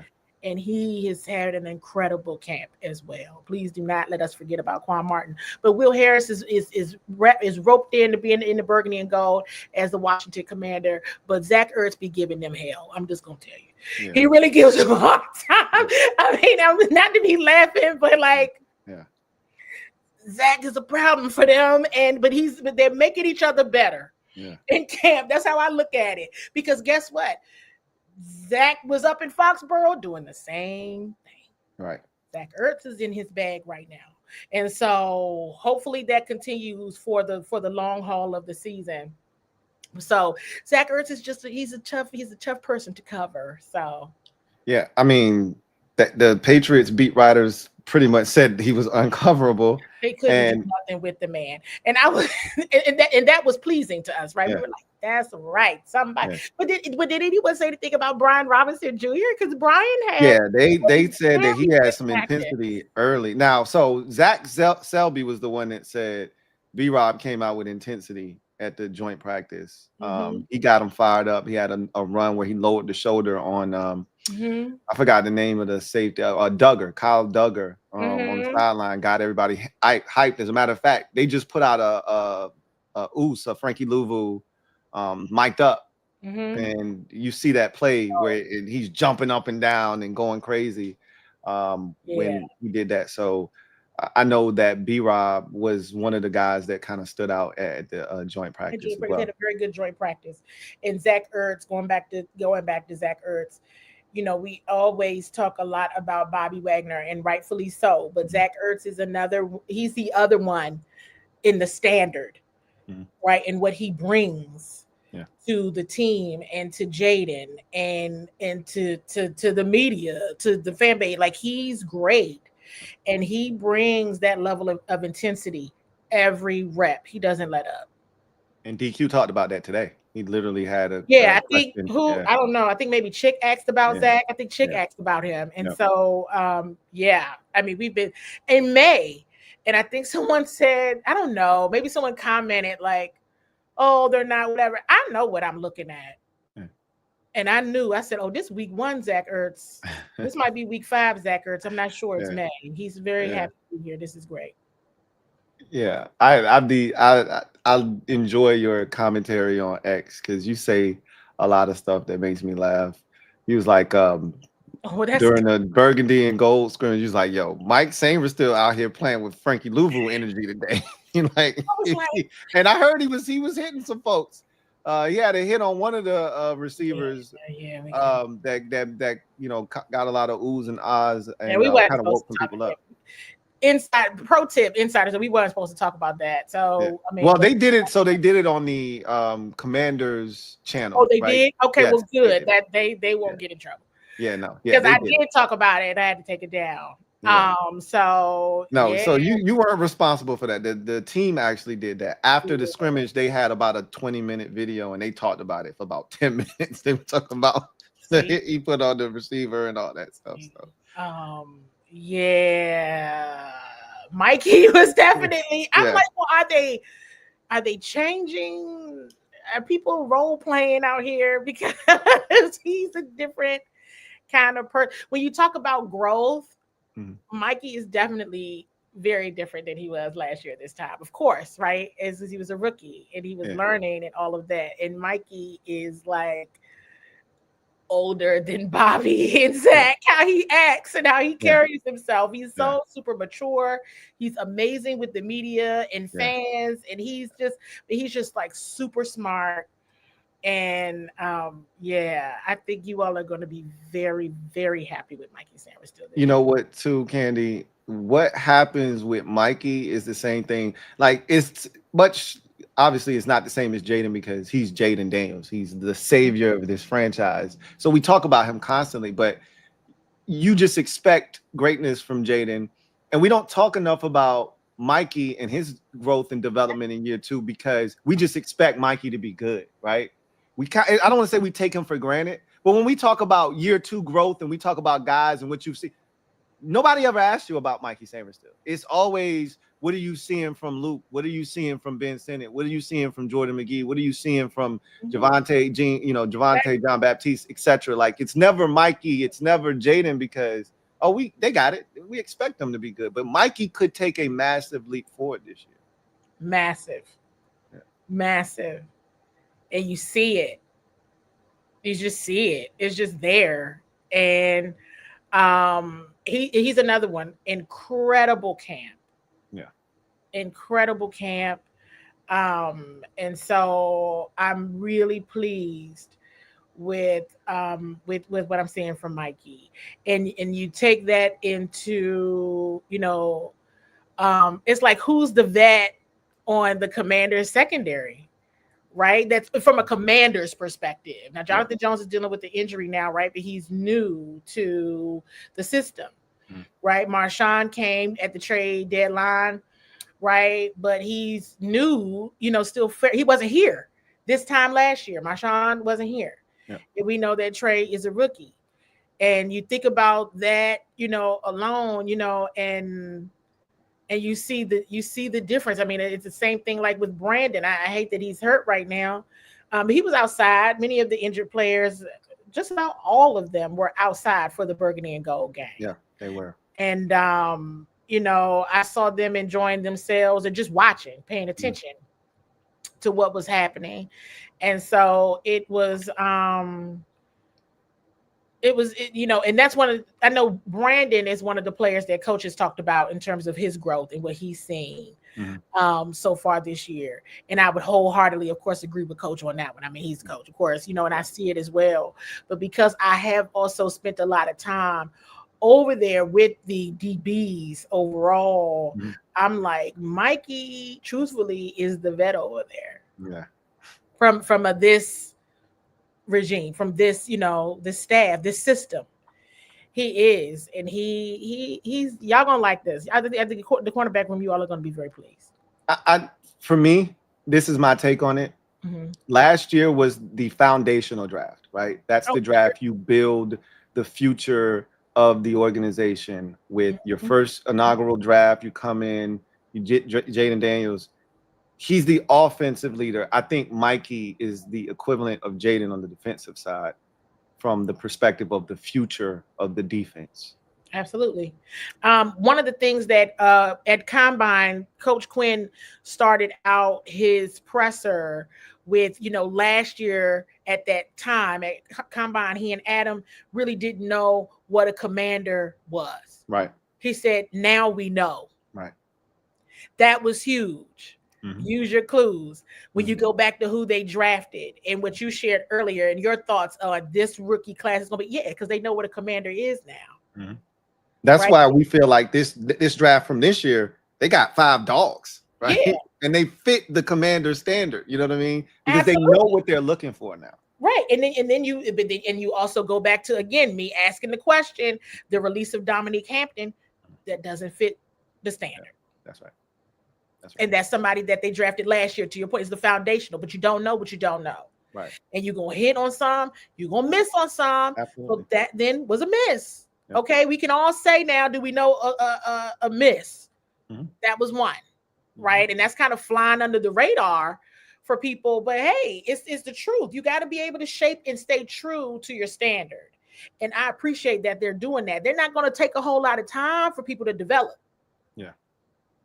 You either getting it or you're not. Right. So it's going to be interesting to see how the others, what's going to happen here, because they are expecting results quickly. You brought up Marshawn Lattimore. I'm so glad you did, because I'd totally forgotten about him. What's your take on him? What have you seen from him this? He's so big in terms of the secondary and that cornerback position that I think has a chance to be really good this year. He is important, even though there's tremendous depth at that position. He's still a very integral part of what they want to do defensively. How has he looked to you this summer? I think Marshawn has looked great. I said a healthy Marshawn Lattimore is good for the world. That's what I said the other day. They were standing there talking to Lake. And I said, he really is. And, Dave Harrison, they laughed. But he's, because we haven't seen that. We have not seen a healthy Marshawn. Yeah. Because Adam Peters is even very open in saying when they drafted him, he was hurt. But that lets you know what they felt like they were getting, that they traded for an injured player, a player that they were well aware was injured, and that they were going to have to do a lot of work with and on to even get him to play within the season, which he did. And Marshawn didn't always have the best of moments, but he didn't have the worst of moments either. And so imagine then, as Adam Peters shared in that last presser right after the NFC Championship loss, of give him an off season, let him get used to the playbook, let him get used to his teammates in the program, in the system, and get healthy. they believe things will be different. And I can see that clearly with Marshawn, and he is happy. He's bought in. He's all of the things that he's a Washington Commander. Because some people kind of stick out. You're like, you be part of this system or this standard, and he absolutely is, and he loves it. I mean, I think I shared again from Donna when she asked him, what did you see from joint practice as a whole? And he just starts smiling, you know, we some fighters, and I love that. And I'm like, people were commenting like, I only smile when he talk about fighting. It is like true. And I think he means that as in they not going back down if you do jump out there. But he's I think I don't know quite like who's good cop, bad cop. Yeah. Right? I think bad cop is Marshawn, good cop is Mikey. Right. But then you got the rookie who gonna balance it out for everybody. He's just so chill. You know, I mean? Trey gonna balance it out for everybody. And so we'll see how they mix things up and where they place these guys when it comes to the top wide receivers in the league that they have to face this season. It's going to be very exciting to watch how they match them up. Yeah, I'm looking forward to seeing what it looked like on Monday, because that's going to be one of the best tests they get all season right there. And they're gonna have some film really to go to town with and really to plan for. Because you figure week 1, I mean, who covering Malik? What they doing out there? Yeah. You know, it's all of the things. The hope now is you don't have, like before we only had one guy, so you were like, yo, is like Marshawn gonna travel with that dude? Now we feel like it don't matter what side he's on, we should be good. Somebody gonna get him. Yeah, we should be able to cover him. You know what I mean? So hopefully that's the case. Let's get to a couple comments, see what they talking about in the comment section. Command OGJ, thank you for the super chat. Greatly appreciate you. Thank you for being a member of the MOBB, who writes, shout out for your great work. Shout out to Candi, everybody. If you're not following her, I've already told you this before, but I'll tell you again, you're doing yourself a disservice over on Bowie TV. Also, you should be following her on X. I'm going to have all of those links down in the description of this video. I saw one of my mods already drop the link to her channel and her social media. I'm going to do the same in the description of this video. You should be following Candi on all platforms. She is a must follow if you are a fan of this team.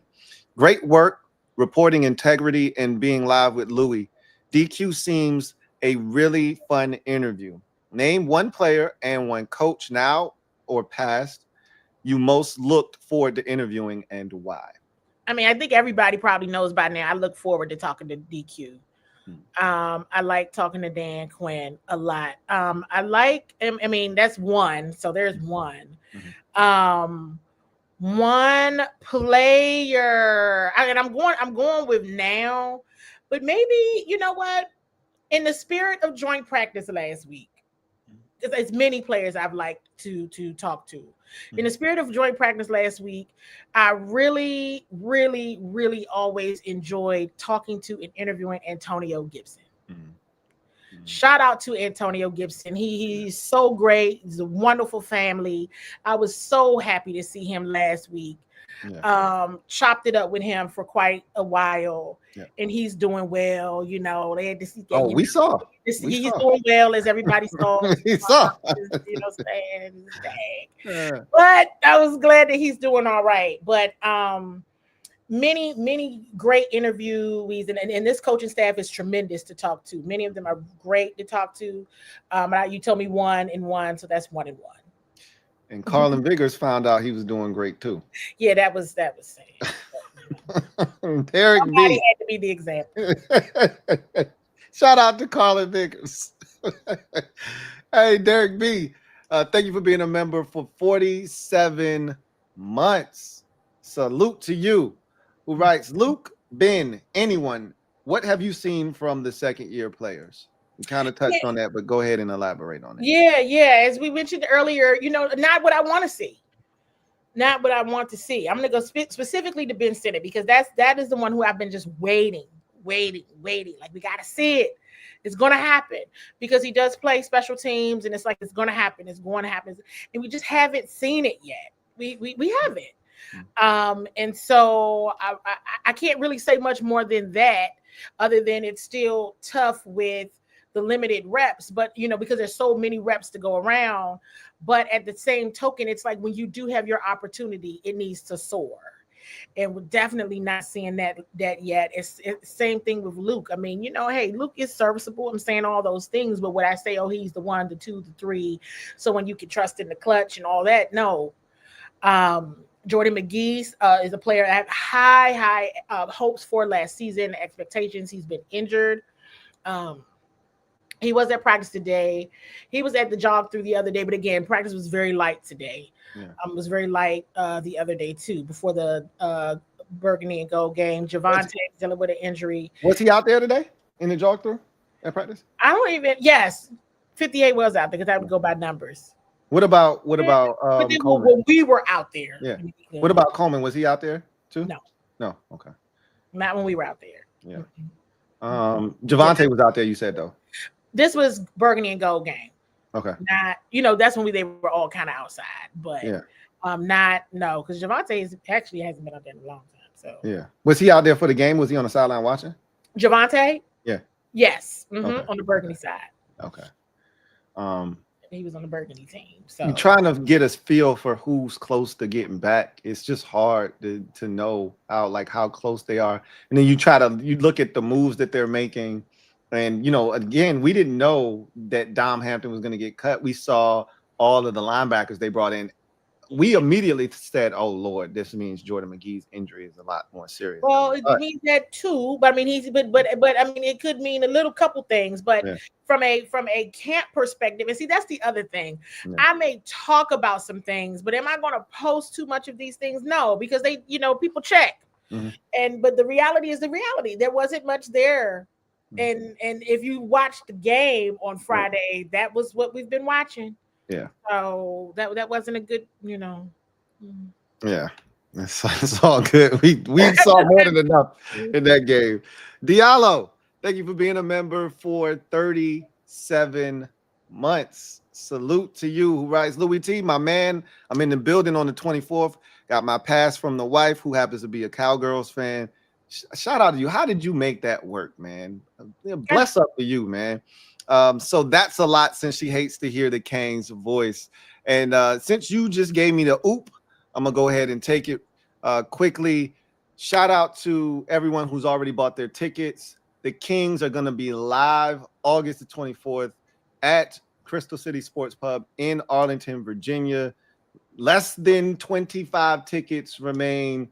You guys have done a phenomenal job of being present here, but there's still some tickets left. You guys can be a part of this live stream. If you haven't already got your tickets, get your tickets so you can be in the building. Mods, if you can do me a huge favor, drop the link in the description or the comment section of this video. The link is already in the description of this video if you need to click it.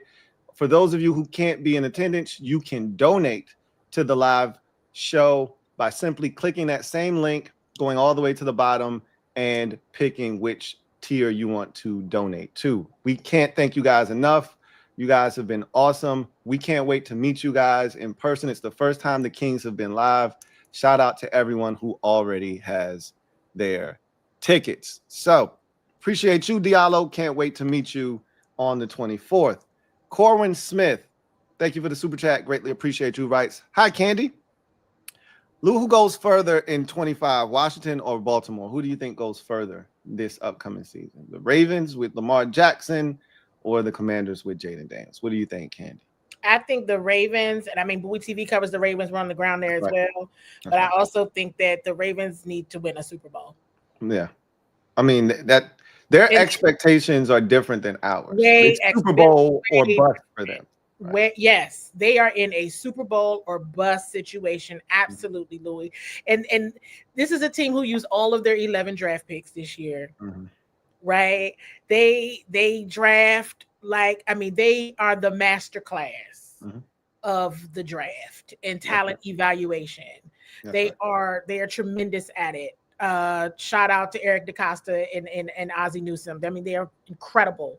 Mm-hmm. And so I have no issue with Lamar Jackson winning a Super Bowl because I think he needs to. Mm-hmm. I think he deserves one. I think he should. I thought they were going to win 2 years ago. I think everybody does. But for certain, I mean, they are in a Super Bowl or bust situation for certain. And to piggyback off of what you just said, like, to me, the preseason is about depth, right? Mm-hmm. The totality of your roster. Mm-hmm.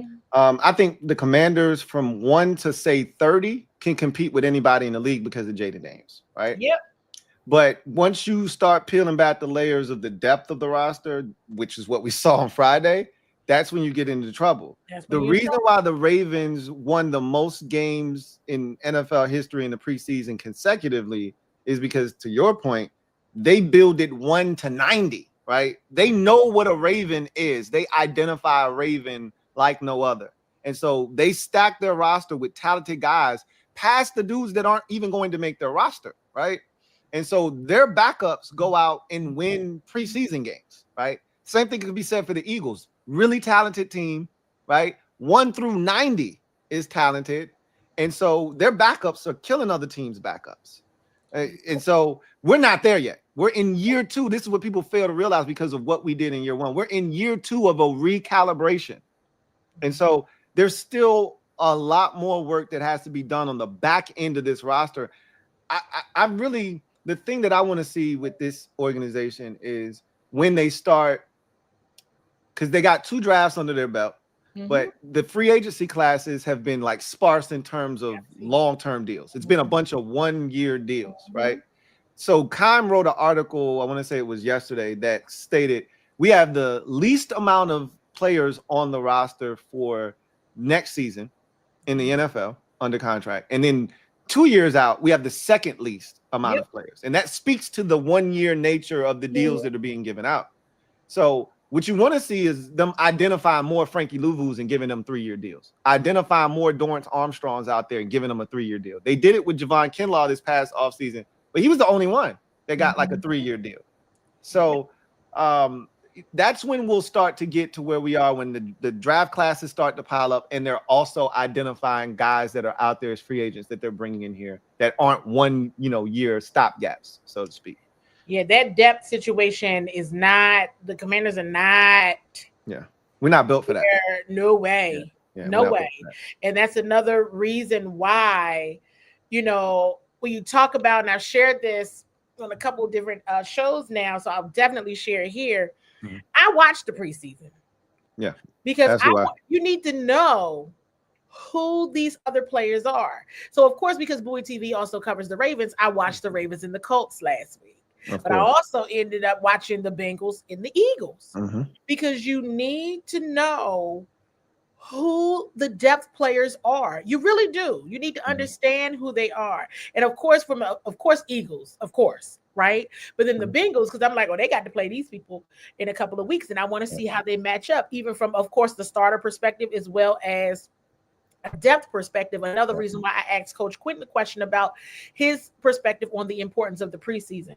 Why it's so important? Everybody's like, it's just the preseason. I don't watch the preseason. Oh, no, that's when the evaluation happens. Mm-hmm. This is where you really understand who you have, and that is where you also can put the different markers and the measures for performance in place so that you can really understand how far the team has come. I will tell anybody any day of the week. I remember last year, Jets joint practice, I was ready to toss the whole entire offensive line. Jaden Daniels can't start. Put Marcus Mariota back there so he knows what he's doing. And the offensive line proved me very, very wrong, which I'm sure everybody is happy about. Sometimes it's great to be wrong. You're wrong, absolutely. So that was absolutely a time to be great about being wrong. Yeah. Okay, I'm not upset about being wrong. I'm glad. So it was like, okay, cool. But at the same token, a game like a Friday, where I have now watched the Ravens and the Colts, watched the Eagles and the Bengals, looking at their depth, looking at their draft picks from the last 2 years, because that's the majority of who played in those games, right? And I'm like, oh no, they got a problem. Depth problem. And Ashburn, Fix that. And so, but again, we're talking about two other organizations that have some longevity. That's right. That's where I was going after you. You didn't hit it. I was going to say, but you got to also understand they've been at it for a while. Yeah, longevity. They have a method. They have an evaluation process that they have refined over time that now works. Yep. And they're stuck, and they're on that. Again, going back, if you just turned into the stream, I shared at Combine this year, Coach Quinn said we didn't know what a commander, we didn't know what it is. So just now they have a year under their belt. Now they know what it is. Right. That's telling in their method of evaluation, what they want to keep, what they got to do away with. And those other teams, they're just far down the pathway. Again, the Baltimore Ravens at the top of they're at the top of the list for talent evaluations. We know the Eagles are too. I know it sucks, but it's the truth. Right. And so that's where you got to deal in truth, learn from truth so that you can get better at it. That's so right. I'm with it. It's fine, but definitely pay attention to the preseason, you all, because that's where the evaluation happens. Yeah, and it's amazing because as a fan, I used to tell the fan base all the time, I can't wait till we have an identity established. Who are we? For so long, we didn't stand for anything. You didn't know what we were going to be week to week. You didn't know, what were things we could hang our hat on. We used to just like kind of go by the seat of our pants on a weekly basis. You didn't know what team was going to show up. We were drafting dudes because they grew up in a military household in the first round. Like that's the type of time we were on. There was no rhyme or reason. We need turnovers, so you draft Emmanuel Forbes. But can he actually play football? Can he play in a scheme that you drafted him to play in? But we need turnovers, and he had the most turnovers, so let's just go get that guy. We didn't have an identity. We didn't have a standard before. Now we do. There's certain markers you have to hit, and if you don't, you won't be a commander. And that is comforting to hear, to feel as a fan. So it's a great time to be alive as a Commanders fan. I wanted to ask you this, as we were talking about the Ravens, the joint practice. It's been canceled. And I feel like you talk about reading clues, and this is what I do this on the channel all the time, right or wrong, right? I draw inferences, right? I read between the lines and I deduce and I come up with a hypothesis, whether right or wrong, right? So in my mind, this felt like a Ravens cancellation, not a Commanders cancellation. You may not be able to speak to that, but the way DQ framed it, and trust me, this is the thing. Logistics is what the Ravens put out there on their X. This was a logistical situation. DQ knew we played on Monday when the preseason schedule came out. DQ knew the game against the Ravens was on a Saturday, and he scheduled the joint practice knowing that. So there's no logistics on the Washington Commanders side of things. I think the Ravens are just like, nah, we good on the joint practice. Yeah, I think it's a little bit of both because of the game Monday night. The Ravens play Saturday in Dallas. The Commanders play Monday night here. So that is a tight time frame to have then a joint practice on Thursday and then have a noon preseason game on 2 days later. That is a little tight. Another thing that is important to know, and I actually didn't post this, but Karita Parks, who's the Bowie TV Ravens reporter, talked about this as well. The Ravens normally practice in the afternoon. They don't practice in the morning. They be in the heat. Bring the storms and bring the heat. Bring the humidity. They don't care out in the Owens Mills and Under Armour facility. Okay? The Commanders, unless it's regular season schedule, they don't practice in the afternoon. They've been practicing in the morning most of the time. They'll soon go to that. But I think that was even, when people get used to systems. Now, I'm not certain about that, but that is another logistical topic, right? A logistical thing of when to practice during the day. When the practice is. They don't practice in the morning, ever. I mean, let me be clear. The part that the media attends, because I try to say that now too, right? Like the part that the media can watch. Right. And media can come to ask questions afterwards is always in the afternoon. Right. And it's usually at the beginning, right? Always. What's that? What's at the beginning? The part that you guys are privy to, right? Is usually at the beginning. Oh, yes, at the beginning of the practice. That's right. But like the Ravens practice in the dead heat of summer in the afternoon. They don't, So it could have been the game. It could have been the game time, the preseason game 2 time. Could have been what time are we going to practice? Because this group is used to this group is used to that. This is what we got to do, and everybody want to do what they do. And then it becomes, hey, you do have a growing injury list on this side of town. Yes, you are absolutely right about that. I mean, they're signing guys off the street left and right. There's a growing injury list on this side of town, so you just got to be, you got to. Now, I know a lot of people were looking forward to the Ravens joint practice. I don't know if I was anymore. Being honest and transparent with because that's what I do. I was a little worried. I was like, oh. We need all the work we can get. But they need the work, but I was just like, oh. We need the work. And let me say this, Kenny, even though I know where you're going with that. We need the work. But here's the unintended consequence of this. And I don't know if you caught wind of this today, but at the press conference, Nikki Javala asked him, well, does this alter the way you go about the third preseason game? Because he wasn't playing any starters, 0 starters in the game before when there was a joint practice, you could get your work in with the starters. Now, because of this cancellation, the core guys aren't playing still in the third preseason, but the dudes that are injured, let's say Terry gets his deal done on Monday, right? He's not playing obviously in that game, but he could play on Saturday, right? Take him off the pup list, get him ready. He can get some reps. Brandon Coleman, let's say he's ready on, they're off Tuesday. They have a little, walkthrough type of practice Wednesday, DQ said, and then they're going to get after it on Thursday, right? Let's say Coleman's good on Wednesday for the walkthrough and he's ready to practice on Thursday. He might throw him out there on these are things that he now has to contemplate that weren't on the table before. And I always say the worst game to put your starters in is the third preseason game because you got dudes fighting for their NFL life. Yeah. In that third preseason, they don't care, right? They're flying around because if it ain't for this team, it's 31 other teams out there that's gonna watch this film. I'm trying to get a job. That's a dangerous game to put your best out there, right? That's right. So now DQ has to think about that, and that's a real thing that exists because of this joint practice being off the table. That's scary for me as a fan. Last year I remember there were 3 players that didn't play in the preseason. That's right. It was Jonathan Allen, Deron Payne, and Bobby Wagner. And I remember after week 1 in Tampa Bay, Bobby Wagner was like, maybe I should have played in the preseason. Right. He was tired. He was tired in the fourth quarter. He was like, maybe I should have played. Maybe I should have played in the preseason. So it'll be interesting to see who ends up getting reps and who doesn't. Right. I remember last year thinking everybody was going to play in the preseason. And I remember at the time also being able to rationalize, well, those 3 have had a tremendous camp, but it's still different when you get to week 1.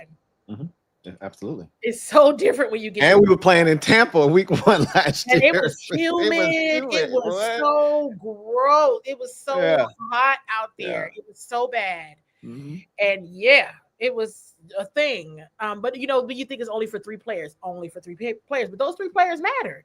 And so it will be interesting to see. And I'm putting that out there now because might I ask on the record? Might I ask off? But I'll be watching to see, because of course JA isn't here. But is there anybody between the 2 I named from last year? Are those still the same 2? Will anybody be on they're not gonna play? Barring injury, or will they say you got to at least play a rep? You got to at least play a couple reps. And I think that that's something to be watchful and mindful of. Now, I do think this goes back to the point I was making earlier that the coaches absolutely talk. And they want to discuss the point of the joint practice is to work on areas of improvement, not on what you're good at. So it definitely did sound like they were bummed about it per what DQ said, right? They were bummed about it. They wanted to make it work. They couldn't make it work. Also using your clues. These coaches got together a week prior to discuss. And they got to make a decision, but I think fair is fair. They got a growing injury list over here. They really do. People get nicked up, and you got to rather be safe than sorry. But I do think, because I was even starting to say that last week. Like, is anybody paying attention to this? Like, Monday Night Football, joint practice on Thursday, preseason game on Saturday. Like that's a lot in 1 week because these joint practices, the one with the Ravens, will be very, very intense. They're never, those practices are never light. Those practices are always.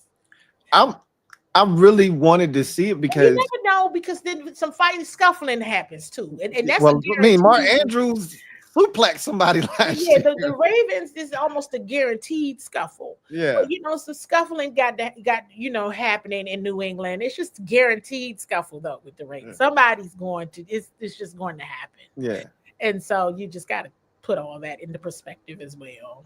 Yeah, I was looking forward to it. To your point, here's what DQ said today. He said sometimes schedules don't sync up. He then continued on. I visited with John, which is Ravens head coach John Harbaugh, last night, and he's always, this is what makes me think this, and then the way he kind of talked about it. He said he's always choosing the best choices for players, like saying like John was the one that kind of said, I don't know if, even maybe speaking towards our team, like, bro, y'all playing on Monday, and then the game is on Saturday, so you're losing the day on both ends, right? Normally it's Sunday to Sunday. You losing a day on both ends. So he said, so every once in a while it doesn't sync up. We're bummed. Clearly, he said we got a lot of respect for them. We were looking forward to it, but we'll see them in a couple days after that. So it's going to be interesting because now that joint practice was big because you don't play any more football. Like this is it for the starters for me, in my mind. You're not going to see them in the third preseason game. So you're not going to see them because there's now a week between the end of the preseason and the start of the regular season. They're not going to be playing a game for 3 weeks. Anything competitive for 3 weeks. Yeah, the defense definitely needed that work against Lamar. Yeah, if they needed that work against anybody in the preseason, they needed it against Lamar. Joe Burrow, then Lamar, absolutely. Yeah. But I also think Joe Burrow versus Lamar within a short period of time also was like, wait a minute, red flag, probably shouldn't do this. Probably a bad idea right now. But I was and it's impressive. I'm gonna go back to the Bengals real quick because the Bengals played their starters last week too. So their coach has already come out and he said that they're going to take a different approach because I think his seat is a little hot this year because they haven't made the playoffs the last 2 years and they're notorious for slow starts. They started 0-3 last year, 0-2 the previous 2 years. So this year he said we're going to do something different. We're going to play our starters in the preseason. They played them for 2 possessions last week. He said they're playing even more against Washington in the second preseason. So they're going to play every bit of a quarter and a half, maybe even the entire first half, which is music to my ears because I want to see this defense.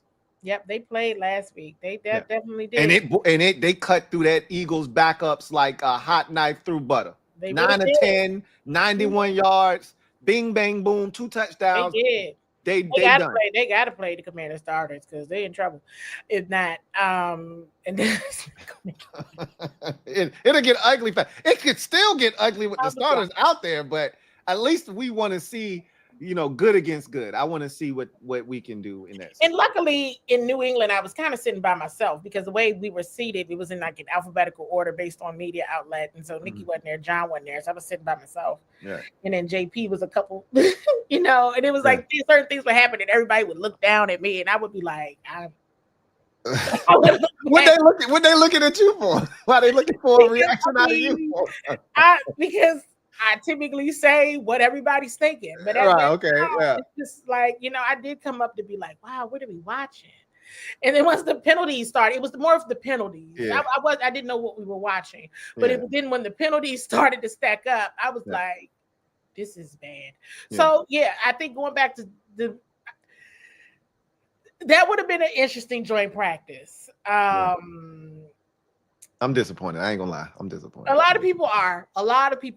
Even in Ravens media. Karita was telling us, I'm so disappointed. I was really looking forward to that. I was like, I wasn't, but no. But I mean, it would have been another day. Everybody would have been mad. They would have been like, be mad at me because I'm making an effort not to say a word until I can get my thoughts together because wow.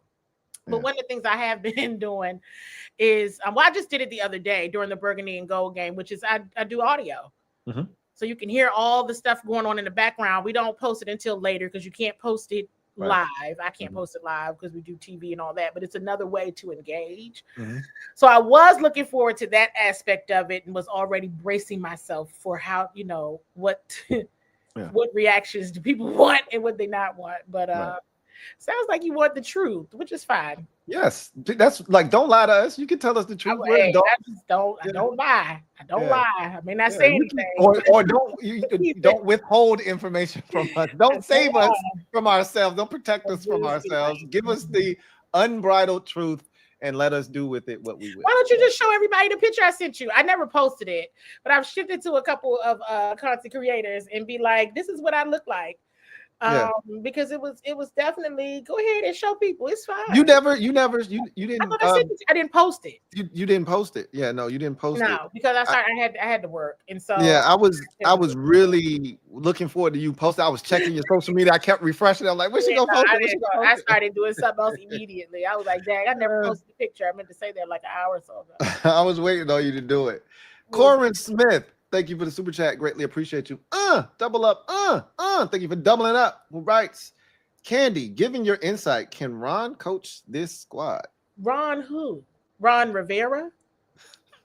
That's the only Ron he talking about. I'm just. Where's my water? Behave yourself. Behave yourself. I mean, he could. Look, literally, he could. I could too. Yeah, right. I could too. Could he be successful? I don't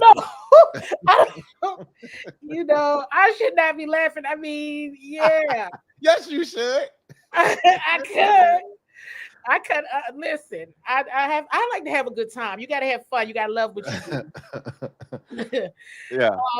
I mean, no, he would not be successful, but I don't even. No. Because these wouldn't even be his type of people. Yeah.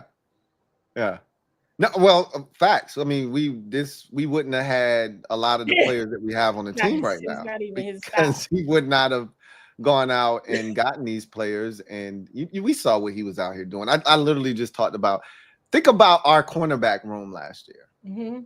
And why it was the way that it was because, like, you guys got to see. Now, he wasn't out there. He didn't play, but you just imagine if Christian Gonzalez was here instead of Emmanuel Forbes.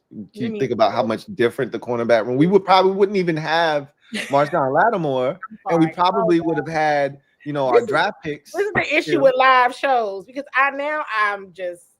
you hit a nerve. Yes. So, and I want you to talk about it. This is why we're here. I told you it's different when you live. Talk about it. I do my shows live. I know you do live too. I know you during the season. I do my shows live. Not during this time I don't, but during the season I do. Have you all ever heard the story? Because I know you follow a lot of the media room during that draft when Christian Gonzalez was dropping. Yeah, no. So has anyone ever told? No, you can tell the story. This is all we know. I'll tell it. Because it's really my story. Because it was me. I want you to tell the story. This is all we know. I'm just giving you context. This is all we know. Okay. We watched the draft video, like the commander log that they put out. Like his mind was made up. He's driving into Redskins or Commanders Park, and he's already like, if Emmanuel Forbes falls to us, which he was gonna fall, nobody was drafting Emmanuel Forbes before us. That was a reach at 16. Nobody was drafting him before us. So he's like, if he falls to us, we're going to take him. So his mind, it didn't matter who fell to us. He was taking Emmanuel Forbes no matter what, which was crazy. And then we saw the video of Eric Stokes coming over to, what's the guy that was Martin? Yes, Martin Mayhew. I remember. Forbes is on the board. You're gonna take Forbes? Of course I'm gonna take Forbes. Like what? It was just, you could see the incompetency in that room, and you're just like, oh my God. So looking back on it, it was the nastiest thing I've ever seen. But we're so glad we're removed from that now, because that's the kind of incompetency that was running the show just 2 years ago. we got to hear your story because it's probably gonna piss us off, but we need to hear it. Well, I don't know. Hopefully, you get a laugh at it. I think we're gonna laugh too. Already laughing out. You laugh not to cry. Like, well, yeah, for sure. Because that night, oh my gosh, I remember sitting there. I think I was sitting. We were in order, but I think it was like David Harrison, myself. I think Lake was right here. Donna was maybe on the end, and we were all sitting together. Kyle was over there. I remember seeing Ben over there. We're looking at the TV in the media annex. Because Christian Gonzalez, I believe, was supposed to be gone like in the top 10. Yes, he was. Starts to fall. Get past 10. And I say, oh my God. I said it just like this, like out loud. I was like, Christian Gonzalez is going to fall. Oh my gosh. I instantly start freaking out. And I was like, I should not start. I was like, okay, let me get myself together. I'm like talking out loud. I was like, I'm sorry. And then Ben is like looking over there at me. And I was like, I'm sorry. Y'all know I don't act like this. We're not supposed to do this in the media room. I was like, oh my gosh. Oh my goodness. Oh my goodness. They're about to get Christian Gonzalez. I'm unraveling in a positive way. In a positive way. You sound like us. And I was like, okay. Very good. Very good. And I know Christian is looking. They keep showing the screen, keep showing on him. And okay. And we're in the room. Text messages start coming through. And I'm like, because who else was it? Deontay Banks that went to Maryland. He was also still on the board, but it was kind of like Christian Gonzalez is available. You take Christian Gonzalez. He was by far and away the best. It doesn't matter. Yeah. It doesn't matter what your plans are. It doesn't matter what you're doing. Christian Gonzalez was available. This is what you do.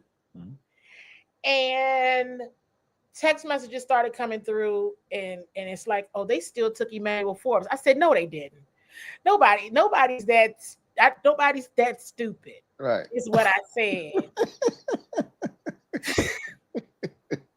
And I feel like Cam just turned around and looked at me, and I was like, oh my God, they really still took Emmanuel Forbes. And then it was announced on TV. Yeah.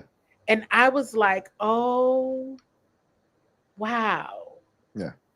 They really did. And so what's interesting is, just speaking of Christian, we saw him last week, and I made a joke amongst some of the members of the media. I said, somebody dare me to go over there and tell Christian Gonzalez that he was supposed to be a Washington Commander.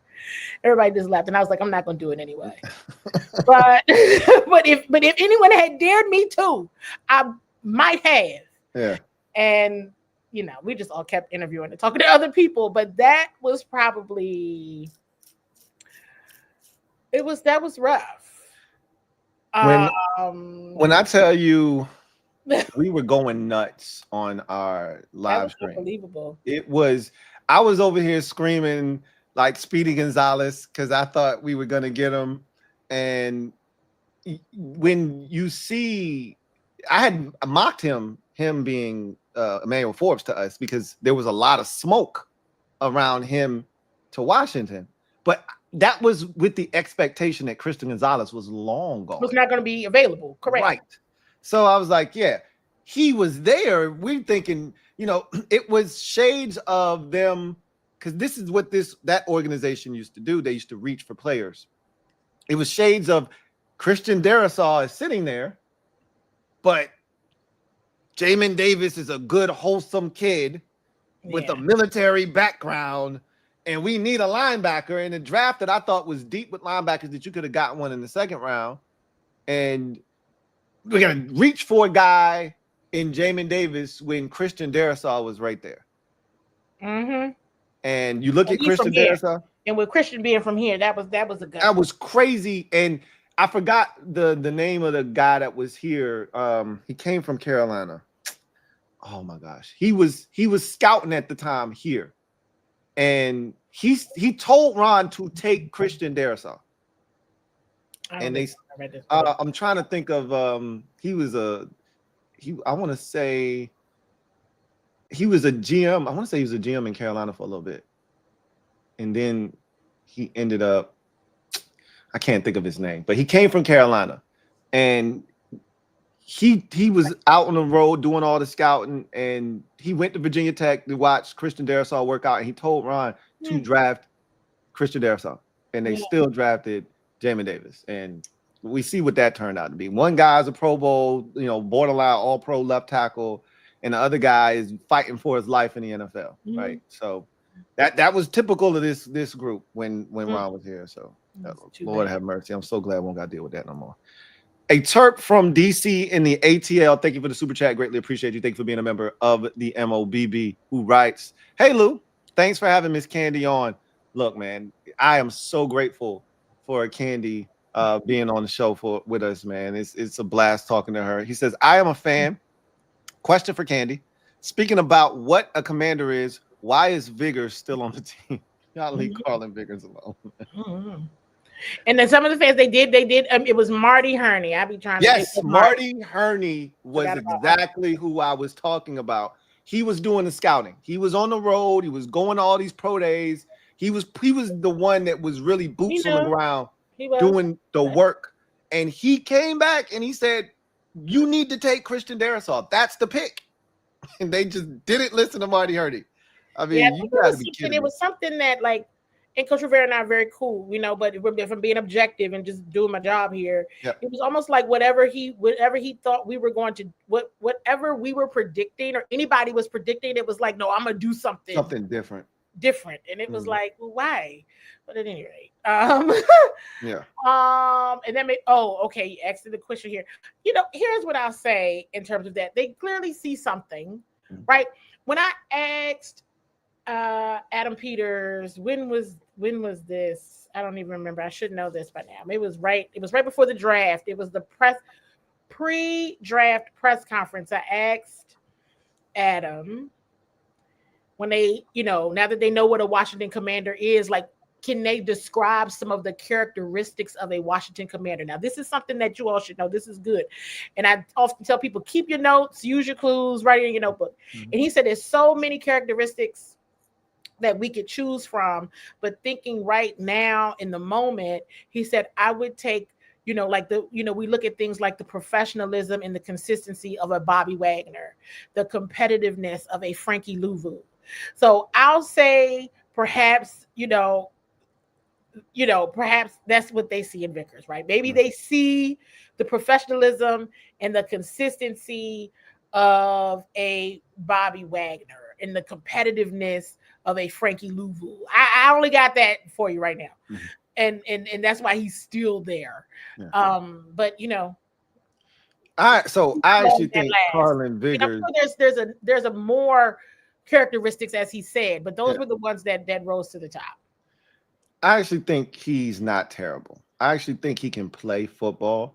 It just was a bad night for him. It was the first exposure for most fans of Carlin Vigors.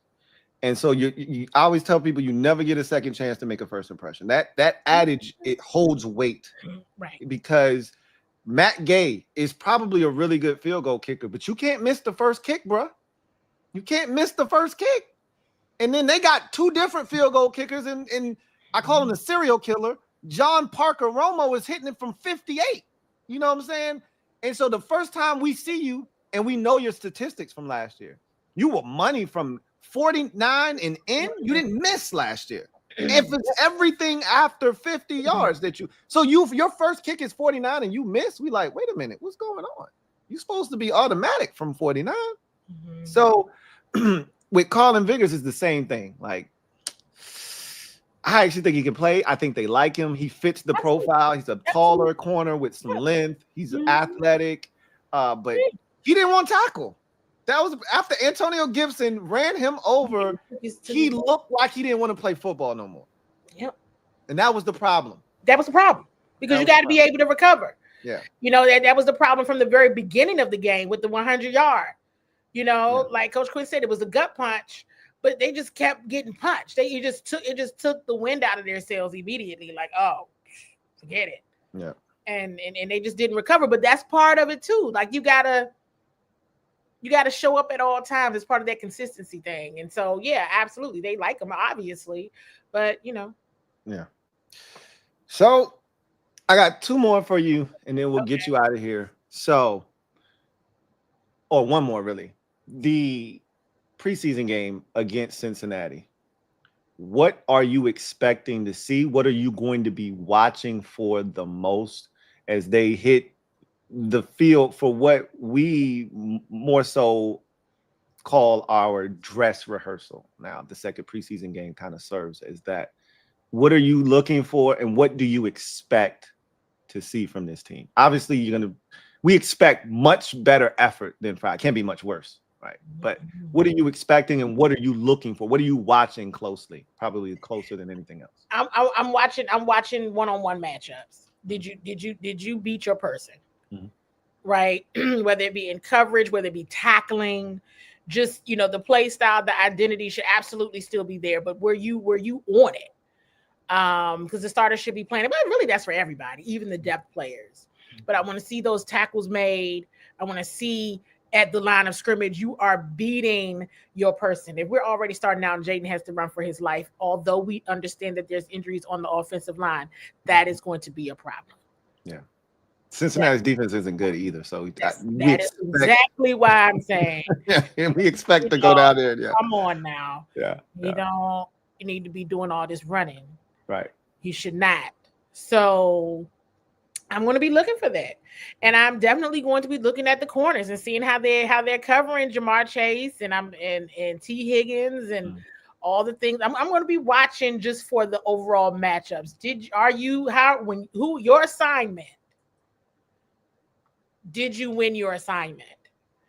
And that is what I'm going to be. I don't expect the play calls to be too much, but at the same token did you win your assignment? Did you win your matchup? Is the competition in your favor? Right?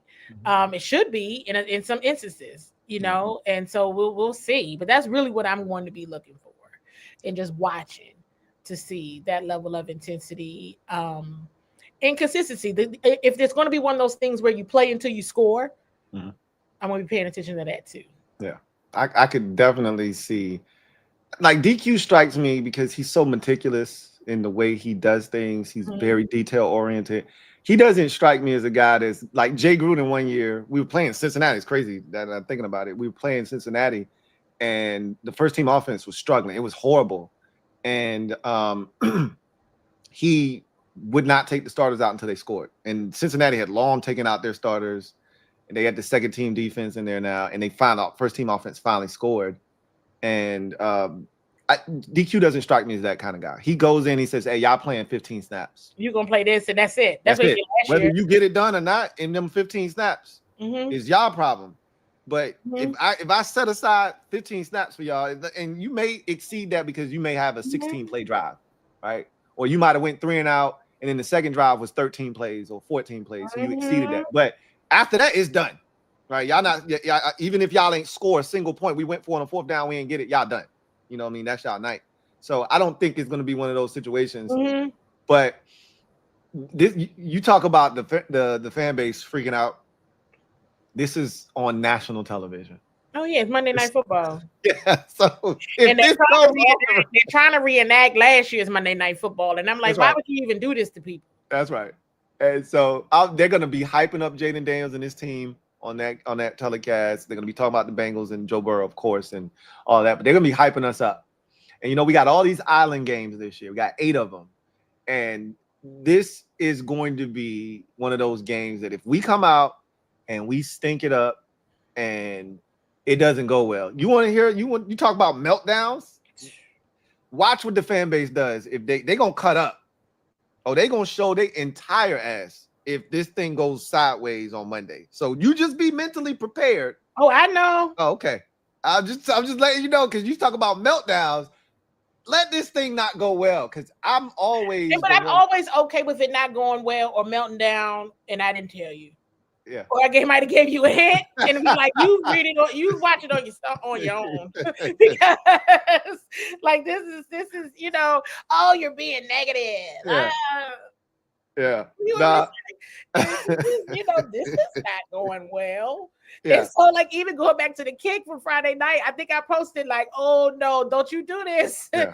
Please don't do this. Yeah. If I'm being real honest, my don't you do this was don't do this in front of everybody, please. We have 2 field goals at the end of practice on Wednesday. Yeah.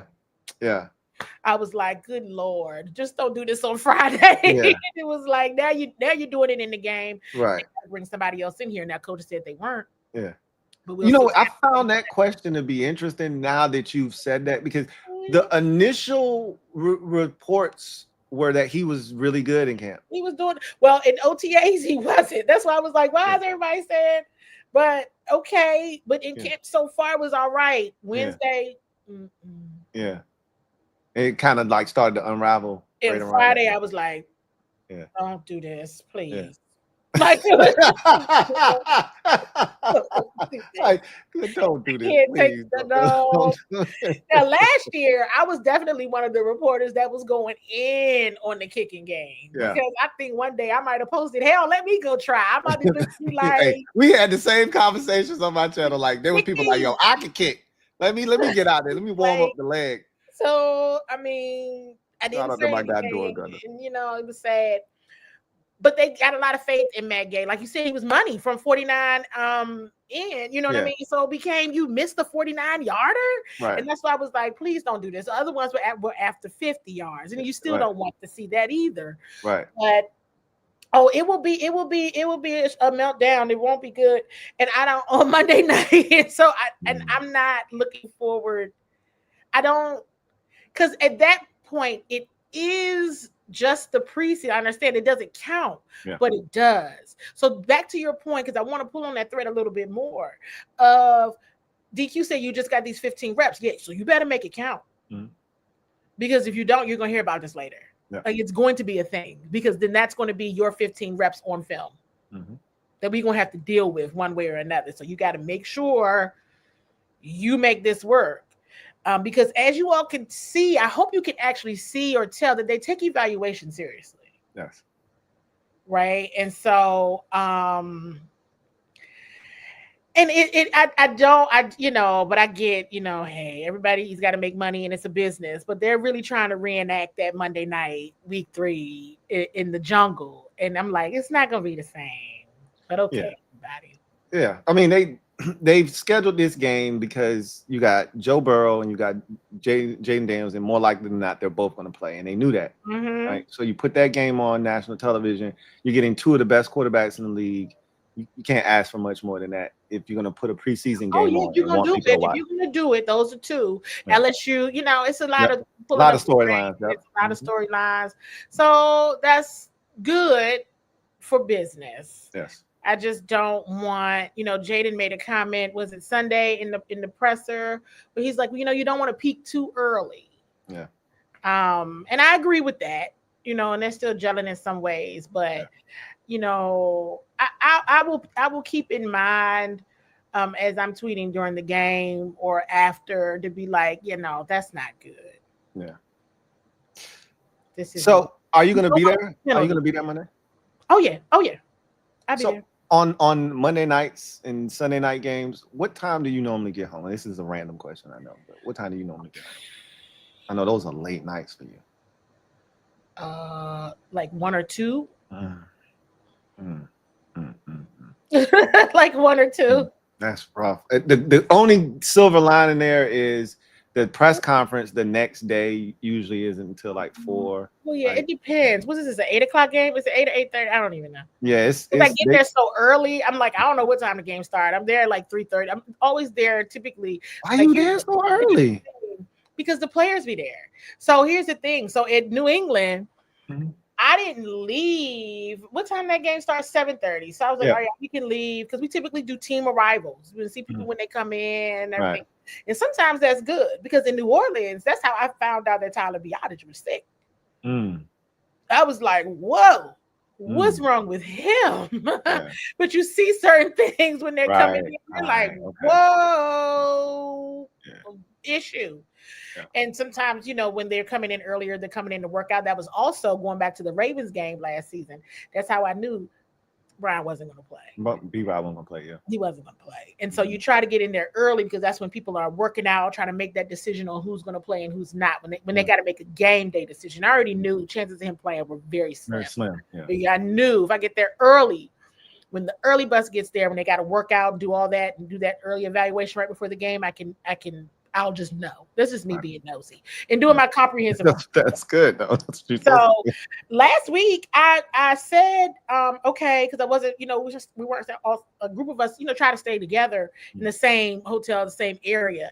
So I got there and said, okay, we don't have to leave until like 3:30. The game started 7:30. I got there and I'm like, Jaden, Josh Connolly, Zach Ertz, they got there before I said, now wait a minute now. Why are they here so early and they're not playing? But Josh was. But I mean, but that's good. I'm saying that in a positive way. Now, I did say that in real life. Like, why are they here this early and they're not even playing? But at the same token, we're talking standards. Yeah. And so that is then the expectation. You get here and you get ready, whether you're playing or not. And but yeah, they're normally there like 4 or 5 hours early. You get there too late, you're just missing everything. So those are long days. When they play primetime games, those are long days. I'm typically there 4 or 5 hours ahead of time. I mean, during playoffs, we were definitely there 5 hours ahead of time. I was there. Wow. And we just know. We're just there, check the vibe, check everything, make sure you get settled in, make sure my videographer, TV, everything is set up. Everybody's just good. You just know the lay of the land. You just know. Now, Tampa was interesting, especially when we went back to playoffs, because all the staff members were talking trash. From Tampa? Yes. Really? To us. We're like, really? Media. Oh, yeah. It was, oh, yes. Did y'all say anything after the game? Did y'all say something back to them? I went looking for people. Oh, yeah, okay. After that game. Like, I'm going to keep it cute. Yeah. But as soon as that dunk, Hey, where they at? I said, I'm leaving my stuff in the press box. Hey, Donna, I'll be back. Down here and say, I'll be back. I don't watch my stuff. I'll be back. Where are they? Take me to your leaders, because oh no. And I maybe have to share the video with you. I think I shared something. It might have been on my Facebook where I was sharing. I had said something to B. Mitch, Santana Moss, and Brian Colbert, and I don't know if I knew I was still recording or what. And I was like, do y'all know they in here talking trash? Have they been talking trash? Like walking down the hall, like the event services and security people, they were like, where y'all going on vacation after y'all leave here? Oh wow. It was I love it. Wild. Yeah. Oh yeah, I love that. Walk down the hallway when we finish, you make sure they keep that same energy. Oh yeah, I would have definitely made a beeline for him. Oh my! I would have been looking for him. And I had never experienced that before. Well, not like I've been to a playoff game before either. But even like, like in going to other stadiums, just on a regular season game, I had never experienced that before. Well, but playoff energy is different though. Very, because they didn't clearly do that. You found that out this past. Yeah, playoff energy is different. Yeah, it's next level. So it'd be kind of late. It is, it'd be late. So like 1, I don't know. That's great. Are you going to Madrid? Yep. Look at that. You getting a stamp. You never been there before, right? I've not been to Madrid before. Look at you about to get a nice stamp on the passport. No, I've not been to Madrid. I've been to I went when they played the London game. But I've not been to Madrid. And I typically go to the away games. I want to say the only away games I've missed week 1 in Detroit a couple years ago, and the Seattle game a couple years ago. We played Seattle a lot. They played in Seattle. Was that the one where Josh Doxson had to catch? Or is that too far back? Oh gosh, what a name. You brought up just then. No. That's too far back. Oh, okay. Was that the one with it was 2 years. It was like Ron Rivera's last season. Yeah, no, I was about to say that was the one with Sam Howell starting. The one with De'Ami Brown made the catch. Yeah, he made the catch late in the game, and then they went down and got the field goal. Yes. Yes. Yep, that is absolutely that game. It was Veterans Day weekend. So those are the only 2 games, away games, that I missed. I be on the road. I just wasn't a tweeter, everybody. I wasn't online like that, but I do TV. But I said, okay, we'll get on social media and we'll have fun. Yeah. Well, and so, yeah. So I'm seeing comments of people talking about Candi got me worried. She's not. Where did y'all get that from? She's not what? She's not confident in the team. Now I'm worried. That's what they're saying in the comment section. I'm like, where did y'all get that from? She never said she wasn't confident in the team this year. Did you say that? Did I miss that? No, I definitely didn't say that. So is that how you feel? No, that's definitely not how I feel. No, where y'all get this from? Depth is a concern. But we all know that. It should be. She didn't tell us anything, right? She didn't say anything that we don't already know, that we don't already talk about. Like, right, but she didn't say anything. She didn't press any panic buttons or anything. What are y'all talking about? Oh, she's got me worried too. Like, wait, like sometimes I'm like, what's going in one ear and what's going on in your brain when you hear that information and then it come out? Yeah, y'all playing a game of telephone in your own brain. You know, I have all the confidence. But the depth. What are we doing? Well, thank you for calling that out because I didn't even see that comment. Honestly, that's wild because I've been looking at the comment, but it's coming in fast. Your audience is amazing. So shout out to all the Commanders fans who've been on here for all of this time listening to us. So I hope you all have been. Shout out to the over 430 of y'all holding us down. Y'all been pretty consistent and holding us down, man. We really appreciate y'all. Hit the like button. What you say? I'm looking at the comment now. Doesn't have any comment. Oh, I got a lot of see, they talking crazy, Candy. I'm like, what are y'all getting this from? She never made mention of not having confidence in this team. I don't know where they got that from. And then somebody else was piggybacking off of it, like, yeah, she got me nervous too. I'm like, what are y'all talking about? She didn't say anything that suggested that she thought that this team was going to underachieve or she's not getting a good vibe from this team at all. That never came out of her mouth. All the vibes. Now, I did say earlier about the depth. Yeah. But everybody should think that after Friday. Absolutely. That was something that we knew. We didn't know it was going to be that bad. We didn't know it was going to be that bad. No, right. Let me be clear. Now you all see, you know, like while we were like, who's going to tweet this? Not me. Because I'm like, oh no. They're going to have to see this one on their own. Then now that they see it, they'll be okay because they'll know what they're used to. But yeah, I think the depth thing is a real concern. You've already seen the team make changes by releasing some players, bringing some players in. So I think that's your sign, and you're using your clues to know they saw it.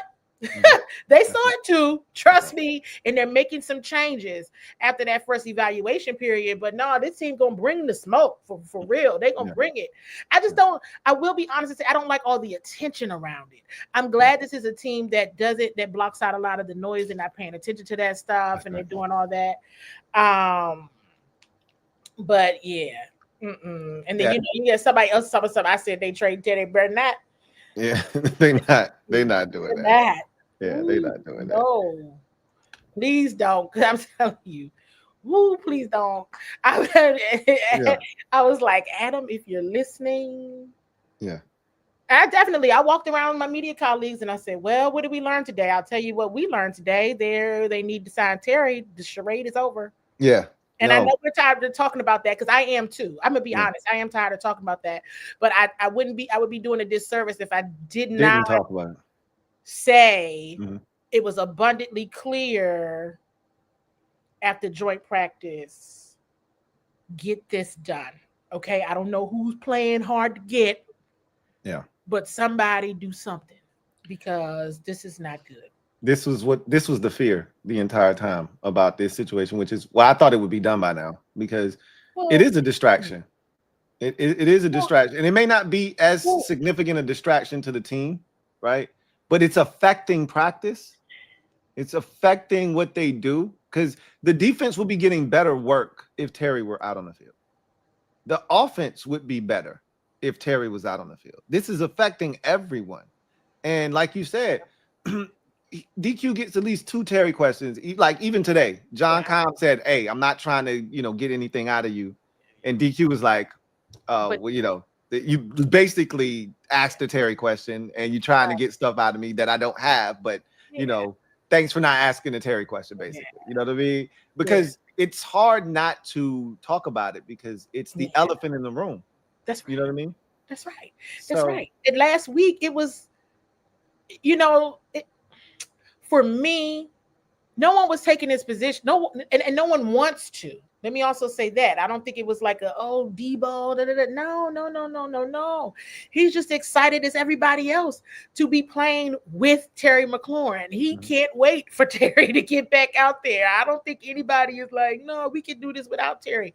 Right. No way. He is one of your captains of the postseason for a reason. He was a huge part of why the team had the success that they did last season.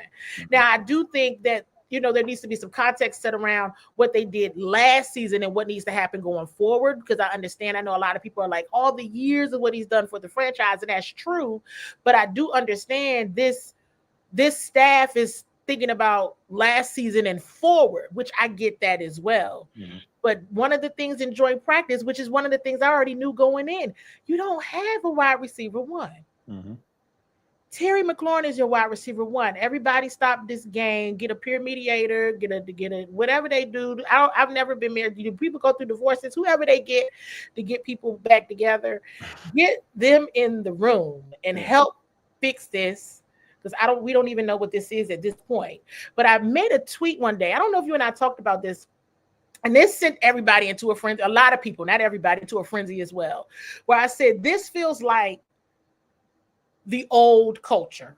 Yes. Immediately, some fans they were on you on that one. They were on me. They were on you. They were on you, girl. Oh no, the old culture would have paid them and they would have did this and then ho. Let's understand something. Everybody is a part of the culture. Mm-hmm. Everybody has a role. Front office, players, fans, media. We all have it. And what's the thing that you just said, Louie? That it's a distraction. Mm-hmm. It is a distraction. After the year that the Washington Commanders had last year, there is no way why this should be a topic of conversation in national media, amongst us, all the things. So people immediately took offense to that. Or the old culture would have overpaid them. They would have did this. They would have did that. No, you're not listening. It's a distraction, y'all. Right, this is a distraction. All the brotherhood, all the kumbaya, all the everything. None of that means nothing right now. Right. Because there's an issue. And then once Terry came out and said, well, my beef is not with y'all. Right. I'm like, Lord, there's beef. And we knew that, but I don't want to say that. Right. But he acknowledging that is big. Acknowledging that, because that is Terry McLaurin. But him acknowledging that, that's bad. That's big. You don't want that. No. We don't want that, and so get the deal done because it needs to get done. The scrimmage was very clear on that as well. Yes, it was abundantly clear. It's been like that all summer though, like to your point. Like that's what it's been the entire summer. And the scrimmage, the scrimmage, the burgundy and gold scrimmage, the joint practice was just further confirmation of what you've seen all summer, that this ain't it. This ain't it. Right. Somebody do something. Now I don't know what the numbers are getting on the number, but people just somebody's got to meet in the middle because this doesn't make sense anymore. Like it really doesn't. Door gunner.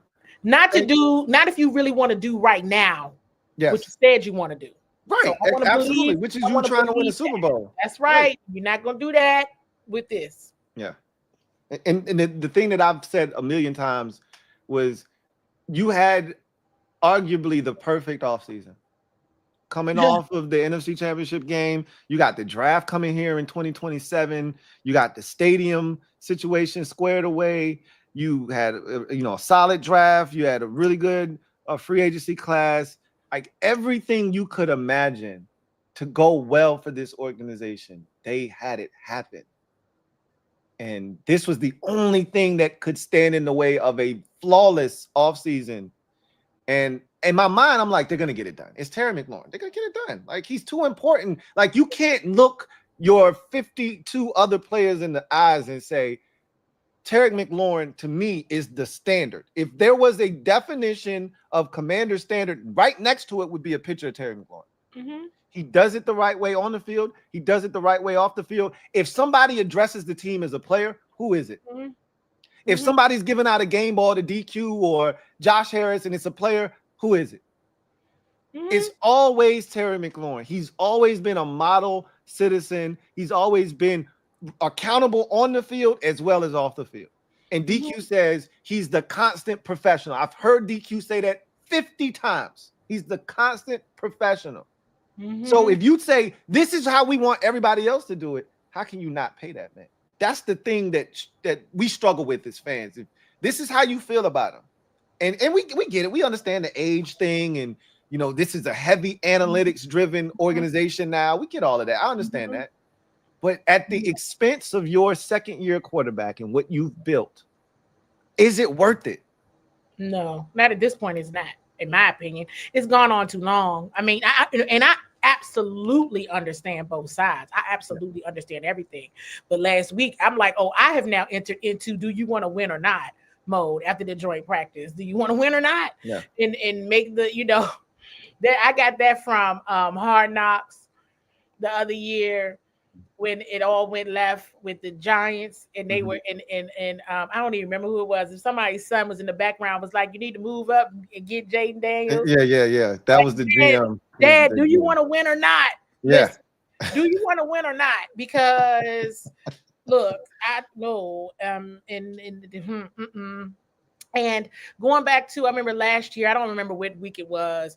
I was saying something. Everybody was going outside to go interview Terry. And I don't remember what I said. And Zach Ertz was standing right there. And he was like, well, he is Mr. Washington Commander. I said, he absolutely is, Zach. Yeah. People know. Yeah. They know. And during NFC Championship week, because I had talked to Terry about this offline, Terry was the one who really started. He openly publicly shared about the Commander Standard last year in training camp, and I followed that kind of narrative all season long. So the week of the NFC Championship, I went back to that publicly in my conversations throughout the season with Terry about the Commander Standard.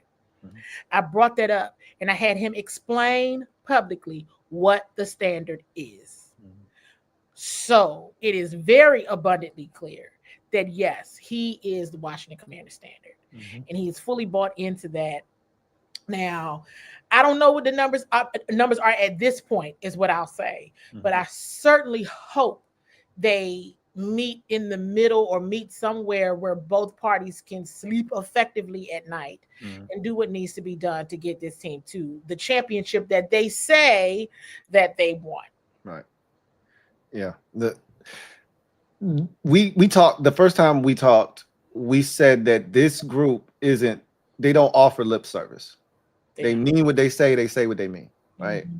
This is the first time where it feels like there's kind of a conflicting message here, right? And again, it's business. We get all of that. And I'm not saying that they're wrong, but at some point, I always just go back to, is it worth it at this point? Like, this is counterproductive what you're doing right now.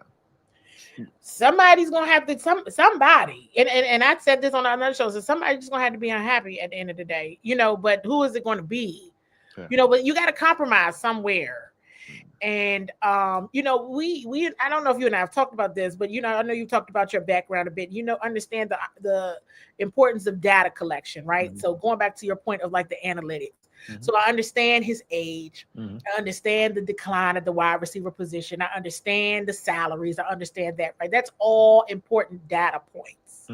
But even if we're not even going back in the past, you talk about maybe the past from last year's perspective, right? Only give it the year and this staff. You got to take the data point of the fact of who do you have? That's where I'm at. Yeah. Joint practice was enough. I said, okay, all right. Show's over. Yeah. Corey Brooks can't be playing with the ones. No. Right. No. Yeah. And that's no shade. And I know everybody root for him, but no. No. I will say that very directly, no. And then as soon as he started getting a little bit of burn, everybody, okay, now the defense is gonna let y'all know. Come on now. Come on now, everybody. Get real. And so you can't get some of these narratives gotta stay in fact, in truth. They need Terry McLaurin. Yes, point blank. Period. I've been there every day. I've seen every single rep.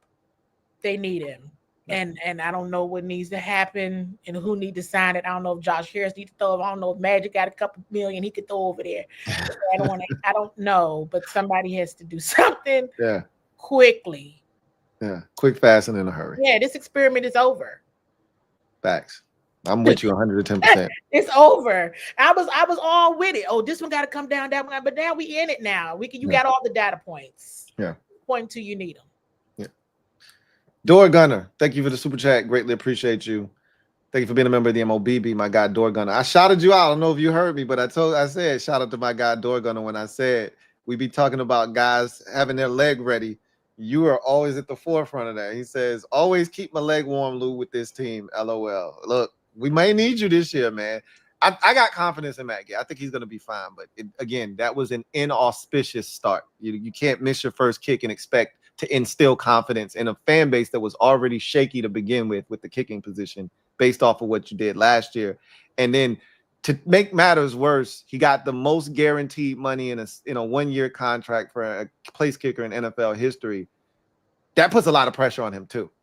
So yeah, man, we're going to see what he does. Kevin, the PRF, thank you for the super chat. Greatly appreciate you. Thank you for being a member of the MOBB. My guy Kev writes, media talking trash. Candi, you need to hire Lou to go on the road with you as your executive chief officer of Petty. Now, I can be the CEO of Petty if you need me to be. I can definitely do that. I can speak to some pettiness. I have a degree in pettiness, so I would definitely have Candi's back there if she needed me to go and be the CEO of pettiness on the road. Yeah, Tampa was definitely wild. Now Detroit, everybody acted like they had some sense, but I think it was after the Jeremy Chin pick. A few of us definitely found a corner to jump up and down and give each other hugs. Like, and I found the corner. I was like, you. Come with me. We're going around the corner. Yeah. We're going out here in the back so we can be happy together. Yeah. So but hey, hopefully they can get back over there. The season is long and it's hard. So it is. And like they say, everybody starts at the bottom. You know what I mean? Everybody's 0-0. You got to do it all everybody think they can win the Super Bowl. So facts. Oh man, so this was great. This is always a blast chopping it up with you. Just take this opportunity to tell everybody where they can find your work, because it is imperative that you are following Candi wherever she is putting out content. So please tell the people where they can find your work. Absolutely. And thank you so much for having me. Thank you all for watching. I know this was long, but hey, it was an opportunity. This is what we do over here, Candi. And so I'll be like, this is called Thursday night on LouieTeeNetwork. Okay, perfect. That's good to know. I on X is at Seawall SE. But follow Bowie TV on YouTube. If you're in the Prince George's County area, we are on television. Comcast channels 190 and 1097 as well. So we're on television. Bowie TV on YouTube, Bowie TV on Facebook, Bowie TV Sports on IG. You can find me anywhere. You all can follow me on Facebook as well, because I try to post what I do on X as well as I do on Facebook, because really Facebook is where I got started under Seawall Sports and Entertainment. And a few years ago, I went over to Bowie TV. It's a local station in my hometown of Bowie, Maryland. And so then I, became the president, all of that. And so I just stick with Bowie TV for right now, because we're growing. We're small, but we are growing. Yeah. And I appreciate everybody that has followed thus far and that really enjoys our content. We're a small but mighty team. And we all love what we do. So, if you got any Ravens family and friends, we're on the ground there as well. And we don't only do sports, we do a lot of community coverage as well. So, if people have already been following me, great. If you're new to meeting me and following me, you might hear me sometimes on the pressers. If you listen to today's presser, everybody was like, after the presser, they was like, you said Noah's name right. You were pressed to get the microphone.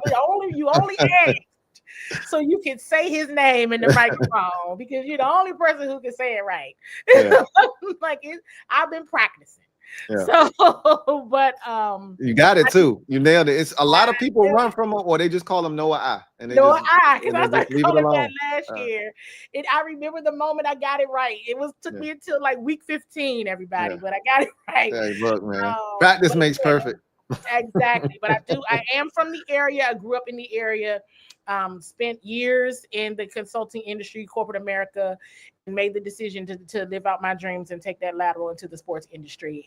And here I am. So I do take a lot of pride in my work and integrity in my work and building relationships with not just the staff and my media colleagues, but with all of you as well. So it means a lot to me to serve you all in this way.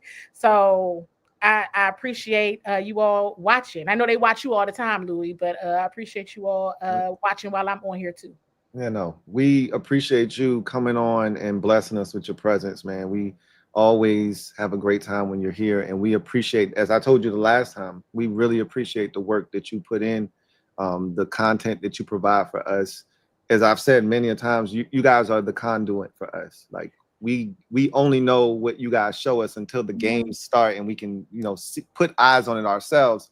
You are the messenger for us. You are the ones that deliver all the information. So you do a tremendous job. You're one of the best at it, and we really truly do appreciate you. So thank you so much. I really appreciate it, because I popped into my head that I do understand the importance of context.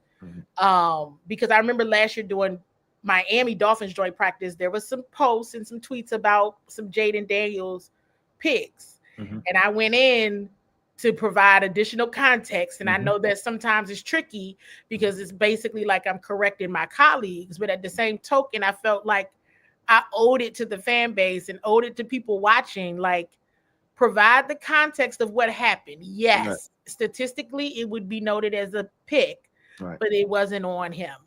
And so that's important. That's very important. Context is important, but I'm gonna tell y'all, Wednesday, y'all had to wait till Friday for that one.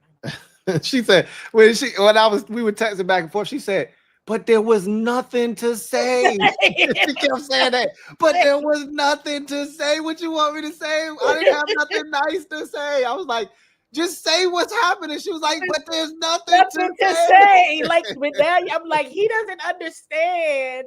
And I sent him a picture of what my face looked like when I was trying to, like, explain it to Lake and Donna. Like, they don't understand. Like, I'm like, there's nothing to say. I'm like, we want anything. Just tell us what's going on. She's like, it's nothing to say.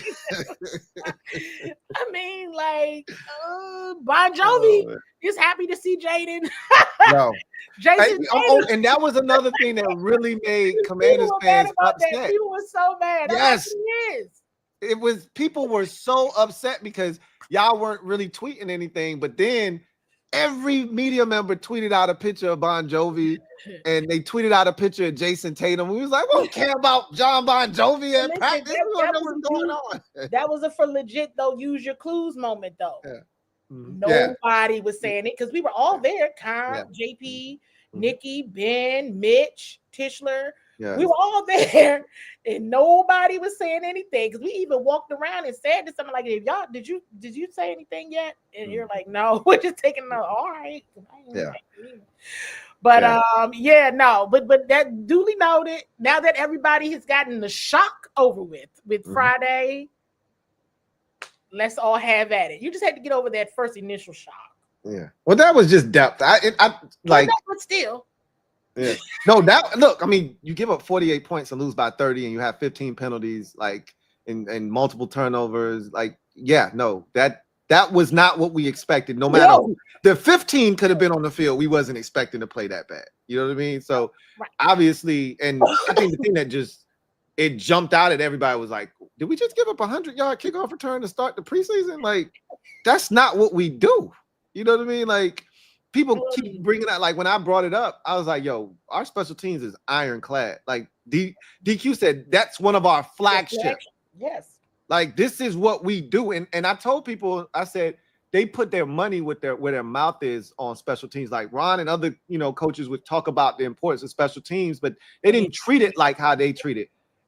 They gave all of their aces an extension this offseason. Percy Butler, Jeremy Reeves, Nick Ballore. They said, we taking care of our special teams. Dudes make the team based off of their special teams prowess. Like, they don't play around with special teams. And to see that happen was jarring, is what it was. Yeah. Yeah, absolutely. If y'all had that kind of energy, trust me. When Dan Quinn and I went, one of the ways when we first met and we first were talking and through pressers, I think one of the ways we ended up connecting is because I say this all the time, and you've probably heard me say this. I'm a special teamer, and I always tell Brian Mitchell it's his fault.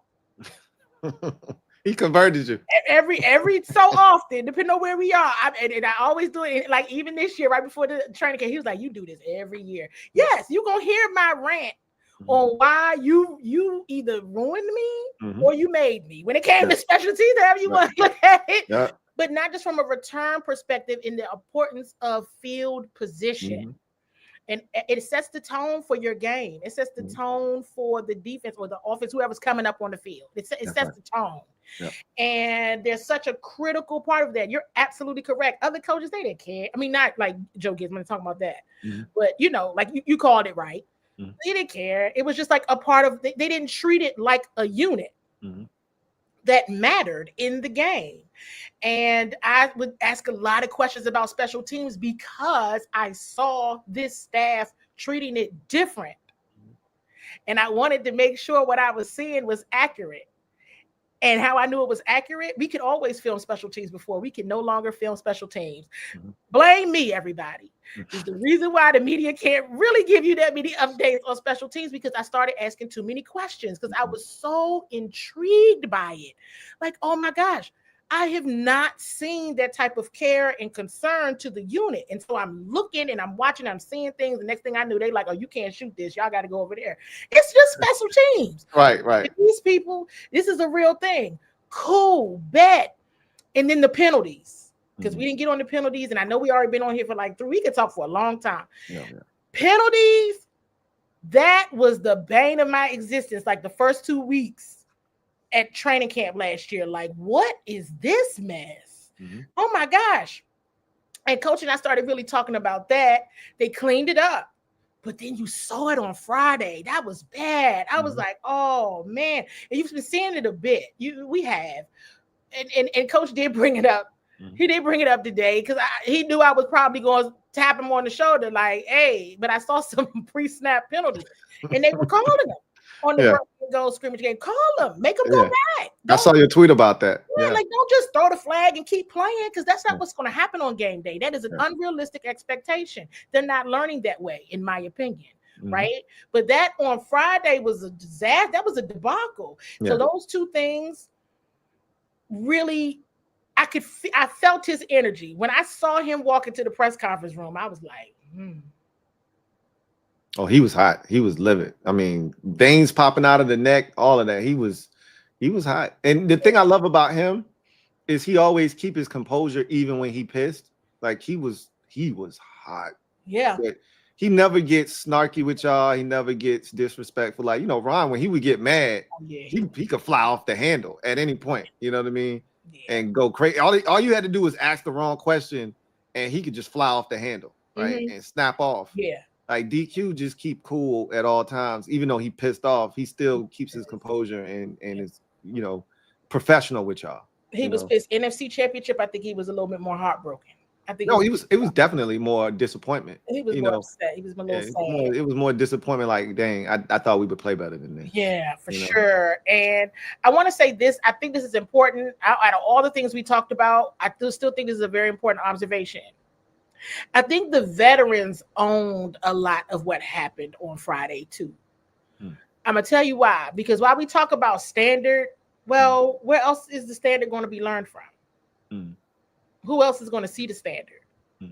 Nobody was happy on Friday. And most of the players that didn't even play, they were upset. But I think they were upset with themselves because the standard, they are the examples of the standard. And they probably felt like they let their team down.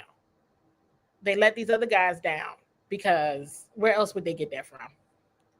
Yeah, I kind of got that sense from Bobby. He did a sideline interview during the game and we were getting throttled at that point. It was like 30-something to 10 at that point. And they were asking him about Dominique Hampton, which we now know, and Bobby really wasn't like, trying to answer. Oh man, I might have to. Is that somewhere online?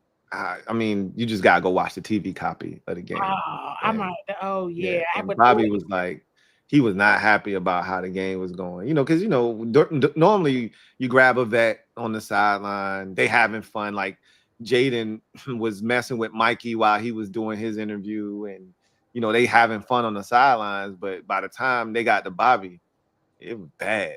And you know, and then I think that like another big play happened while they was talking to him, and Bobby was not happy, bro. Bobby was not happy about it. And you, I didn't have to say his name. You said his name, and yes, he was definitely not happy. Yeah, he was not happy. He was.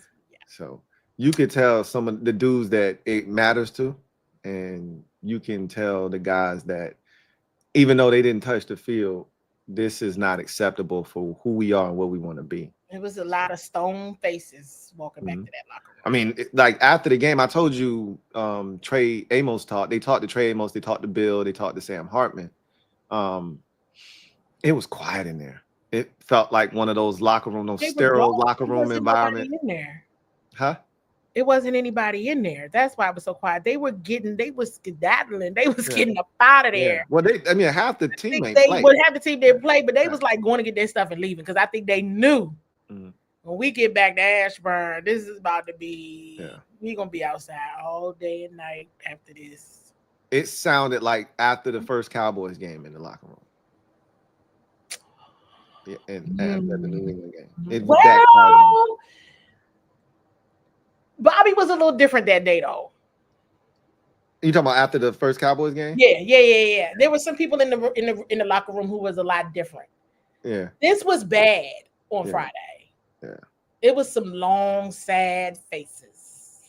Yeah. And like I said, it's more so indicative of the environment that DQ has created. That's what it's supposed to be like. It was like everybody felt like they let DQ down, each other down. The rookies down, the young guys down, the depth. It was a lot. It was enough, you know. Everybody was stone faced. How was practice on? Because that was Friday. They practiced on Sunday. It was like a little walkthrough. But how was that? Like, what was the environment? Like a little walkthrough. Yeah. Everybody was ready for their moment on at the scrimmage game. Remember, the scrimmage game was also a surprise. They didn't know they were playing. Yeah. DQ kept that one under wraps pretty good. Because I don't even know if the staff knew he was doing that until he presented them with that. I think they had to do something after Friday. Yeah. I wonder if he already, because he claims that he had already looked at the amount of time between the Friday game and the Monday, second game, and that he had already planned that. You think it might have been prompted by the way that I've put it like this. I've figured out how much has changed because of Friday. Interesting. Enough said. Wednesday and Friday, because they were going to evaluate. Remember that he did share that. He said they were going to him and Adam were going to spend some time together on Saturday to go through all of the film from Wednesday and Friday. I think. Right. I mean, they made some adjustments to the roster, yes, but I think they had to be like, yeah, this ain't it. What happened again? Okay, well, all right, let's. I know they had to spend about a cool hour on just special teams, watching film with the team, and because Izzo, he about that life. His bag. That's his bag for real. That's what he do. That's what he does. So I know they spent about a cool hour on just special teams because they didn't just give up the 100-yarder. They gave up another one to Gibby. You know what I mean? Like it was the special team was bad. They were really bad. That's not the standard. Like that was crazy. So, and this is the thing that I struggled with, because you know how you make excuses about, oh yeah, it's the second, third team, whatever. Most of the special team starters they were out there. Yep, that's the team. Nobody won. Yes, that's the part that I was like. I appreciate you saying that, because some even I think I might have said something. People were like, oh, the starters didn't play. Oh, you don't know the roster because special team starters did play. The special team starters was out there. Okay. That's the part that had me that's why I said it was jarring. I don't use that word often. Okay. 100-yard kickoff untouched on the opening kickoff was jarring because I'm like, that's Kosa Yankoff that looked like he just got held. Revo's out there. Nick Ballor's out there. Right? Everybody's out there. Percy Butler's out there. They're all out there. Like, this shouldn't be happening. You know what I mean? So that was the part. I was like, what is going on right now?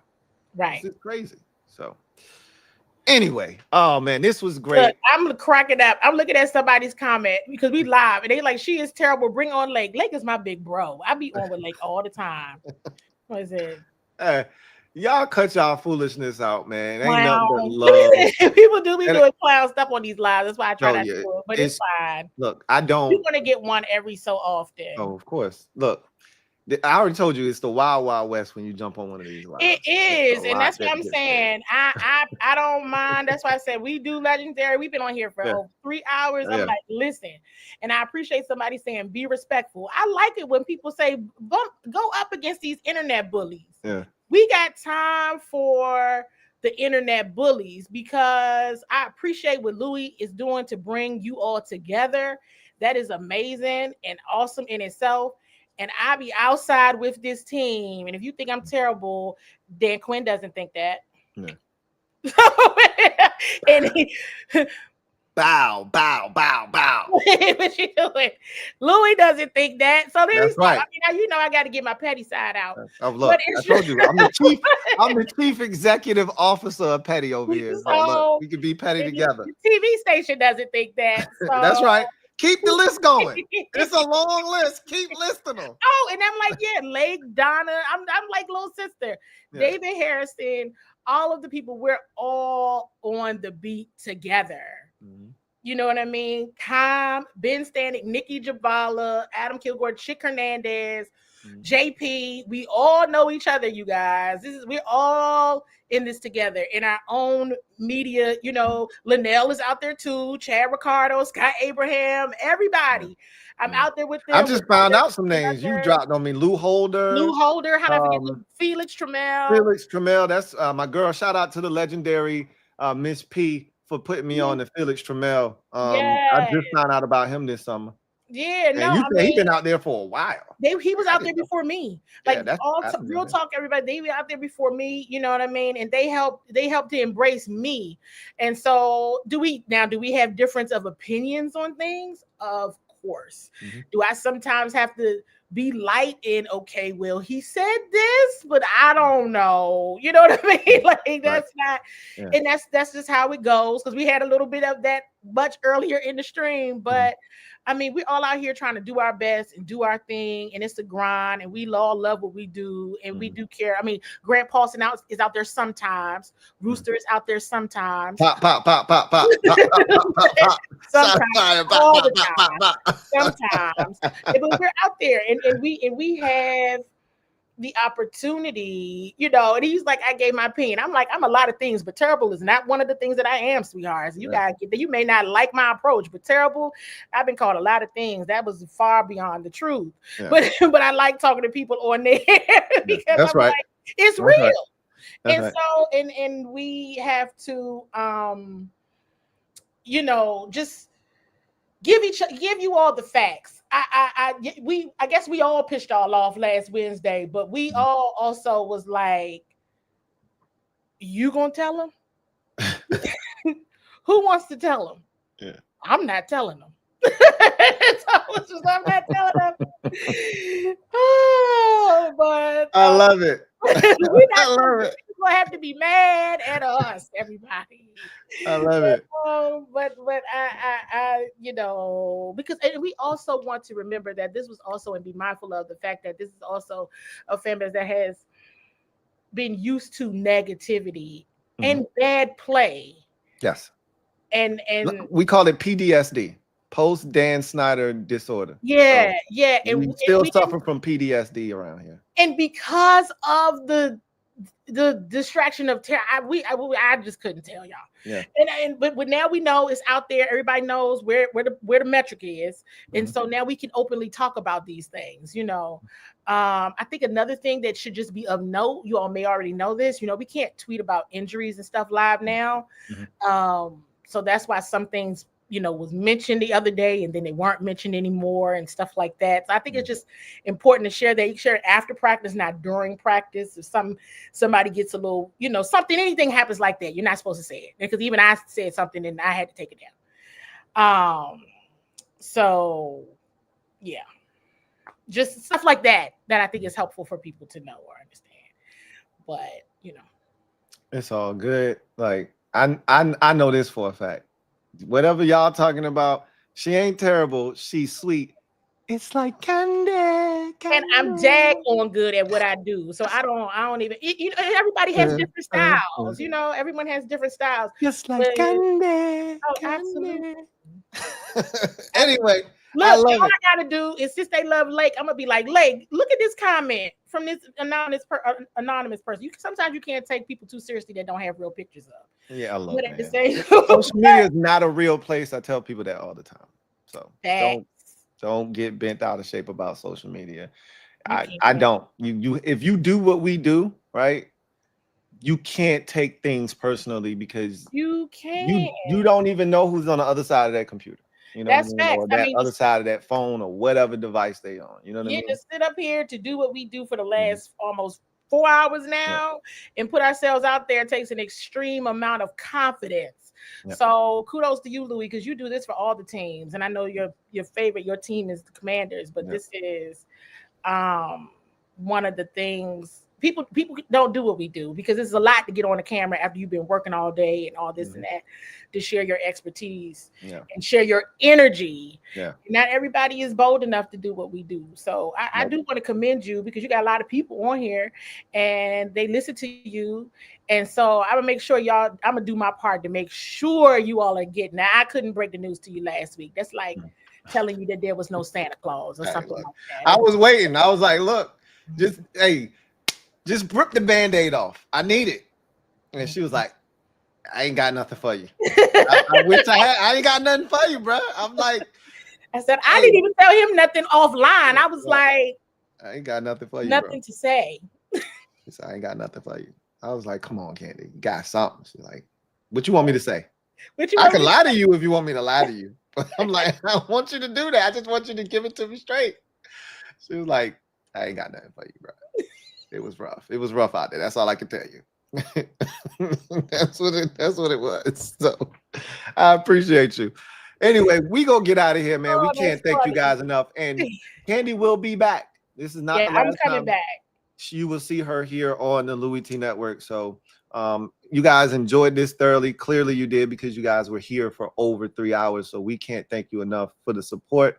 Once again, I'll have all of her information down in the description of this video. I'll also pin it to the top of this comment section, so you can just click the links, go straight to her content, sub her up, subscribe.